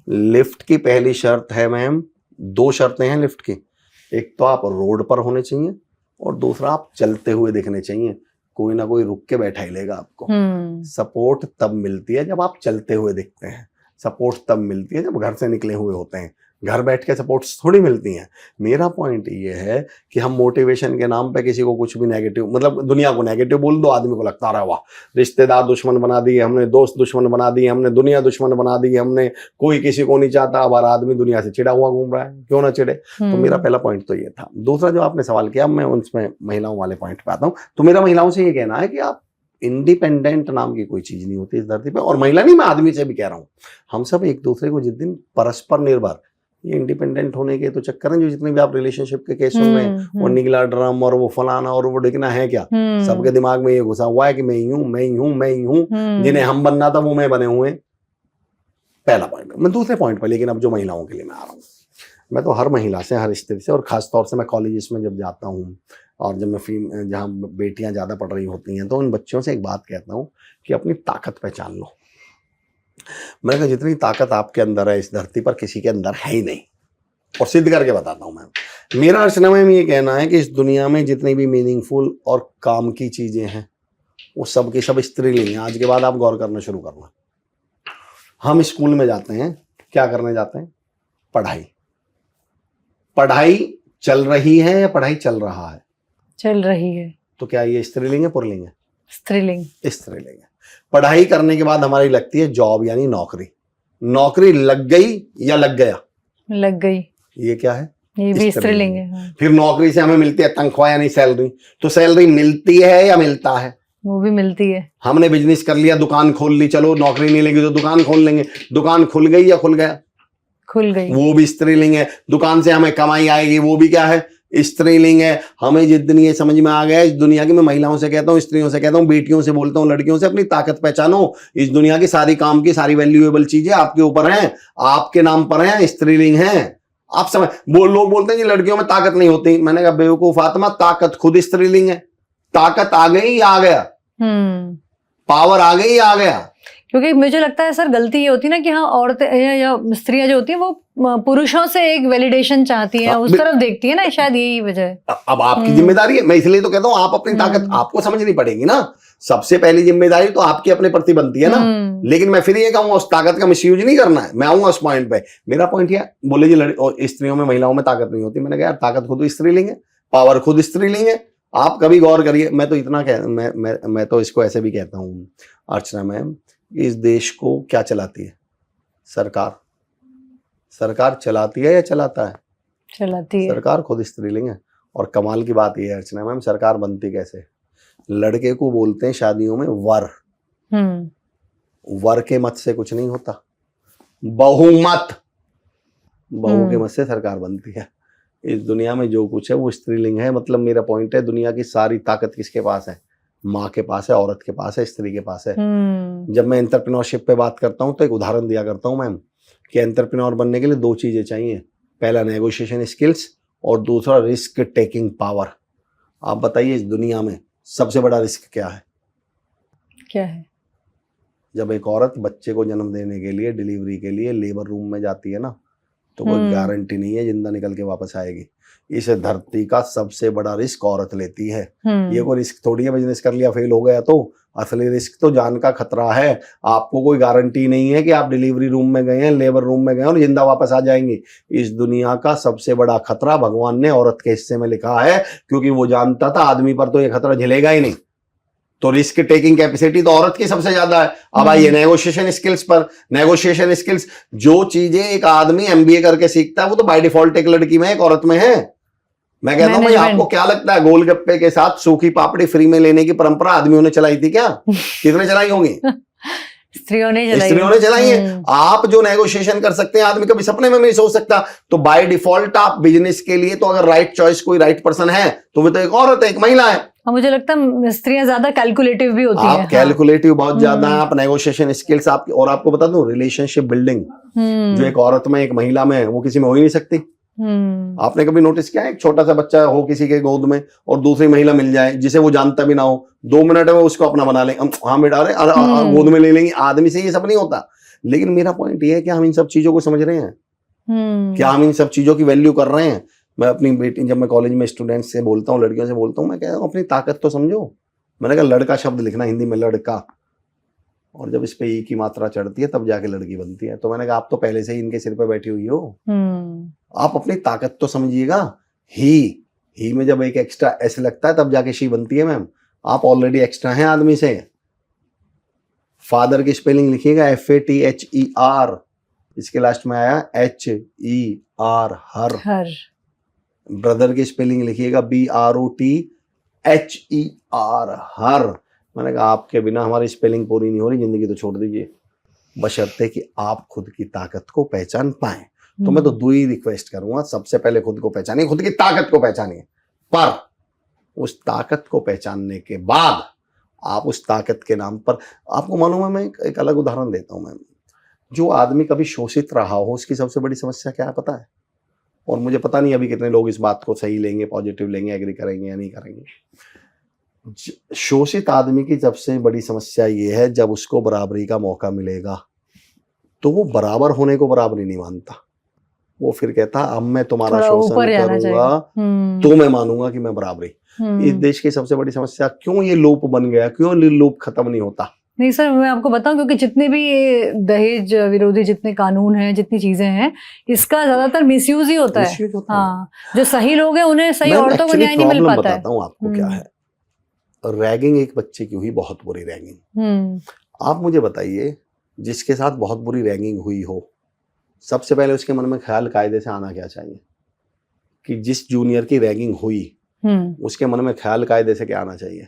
कि जब मैं सीनियर बन जाऊंगा ना तो मैं किसी की रैगिंग नहीं करूंगा, किसी के साथ ऐसा नहीं करूंगा जैसा मेरे साथ हुआ। जबकि इस दुनिया का सबसे बड़ा दुर्भाग्य है, हर वो व्यक्ति जिसकी रैगिंग हुई है, पता उसके मन में सबसे पहला ख्याल क्या आता है? बेटा जिस दिन मैं सीनियर बनूंगा फिर मैं बदला लूंगा। बस ये लूप ही नहीं खत्म हो रहा है एक्चुअली। ये लूप इसे तोड़ना बहुत जरूरी है। जिस दिन ये लूप हम तोड़ पाए, जिस दिन हम इसको कहीं ब्रेक कर पाए, उस दिन सॉल्यूशन हो जाएगा। अब औरत के दिमाग में हमने दो चीजें हैं, एक तो शोषित किया गया है और नो डाउट किया गया है, पर अब उनके मन में ये है कि जिस दिन अब हमें मौका मिलेगा उस दिन हम तुम्हें बताएंगे।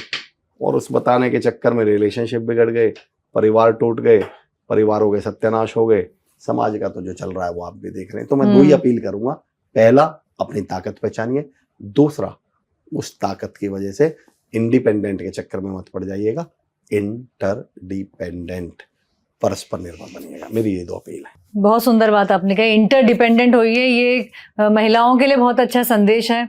अमर सर, आज आपने इतनी अच्छी बातें हमारे दर्शकों को बताई और इतना मोटिवेट किया, और मुझे लगता है कि स्त्रियों के लिए, महिलाओं के लिए खासतौर से आज का जो हमारा ये पॉडकास्ट है बहुत ही एम्पावरिंग रहेगा। बहुत बहुत धन्यवाद आपका वेब दर्शन के स्टूडियो में आने के लिए। मुझे ये अवसर देने के लिए मैम बहुत बहुत आभार, वेब दर्शन का बहुत बहुत आभार, आपका विशेष तौर से आभार, बहुत बहुत शुक्रिया ma'am, thank you so much. तो वेब दर्शन का ये एपिसोड आपको कैसा लगा, हमें अपनी प्रतिक्रिया जरूर दीजिएगा। धन्यवाद।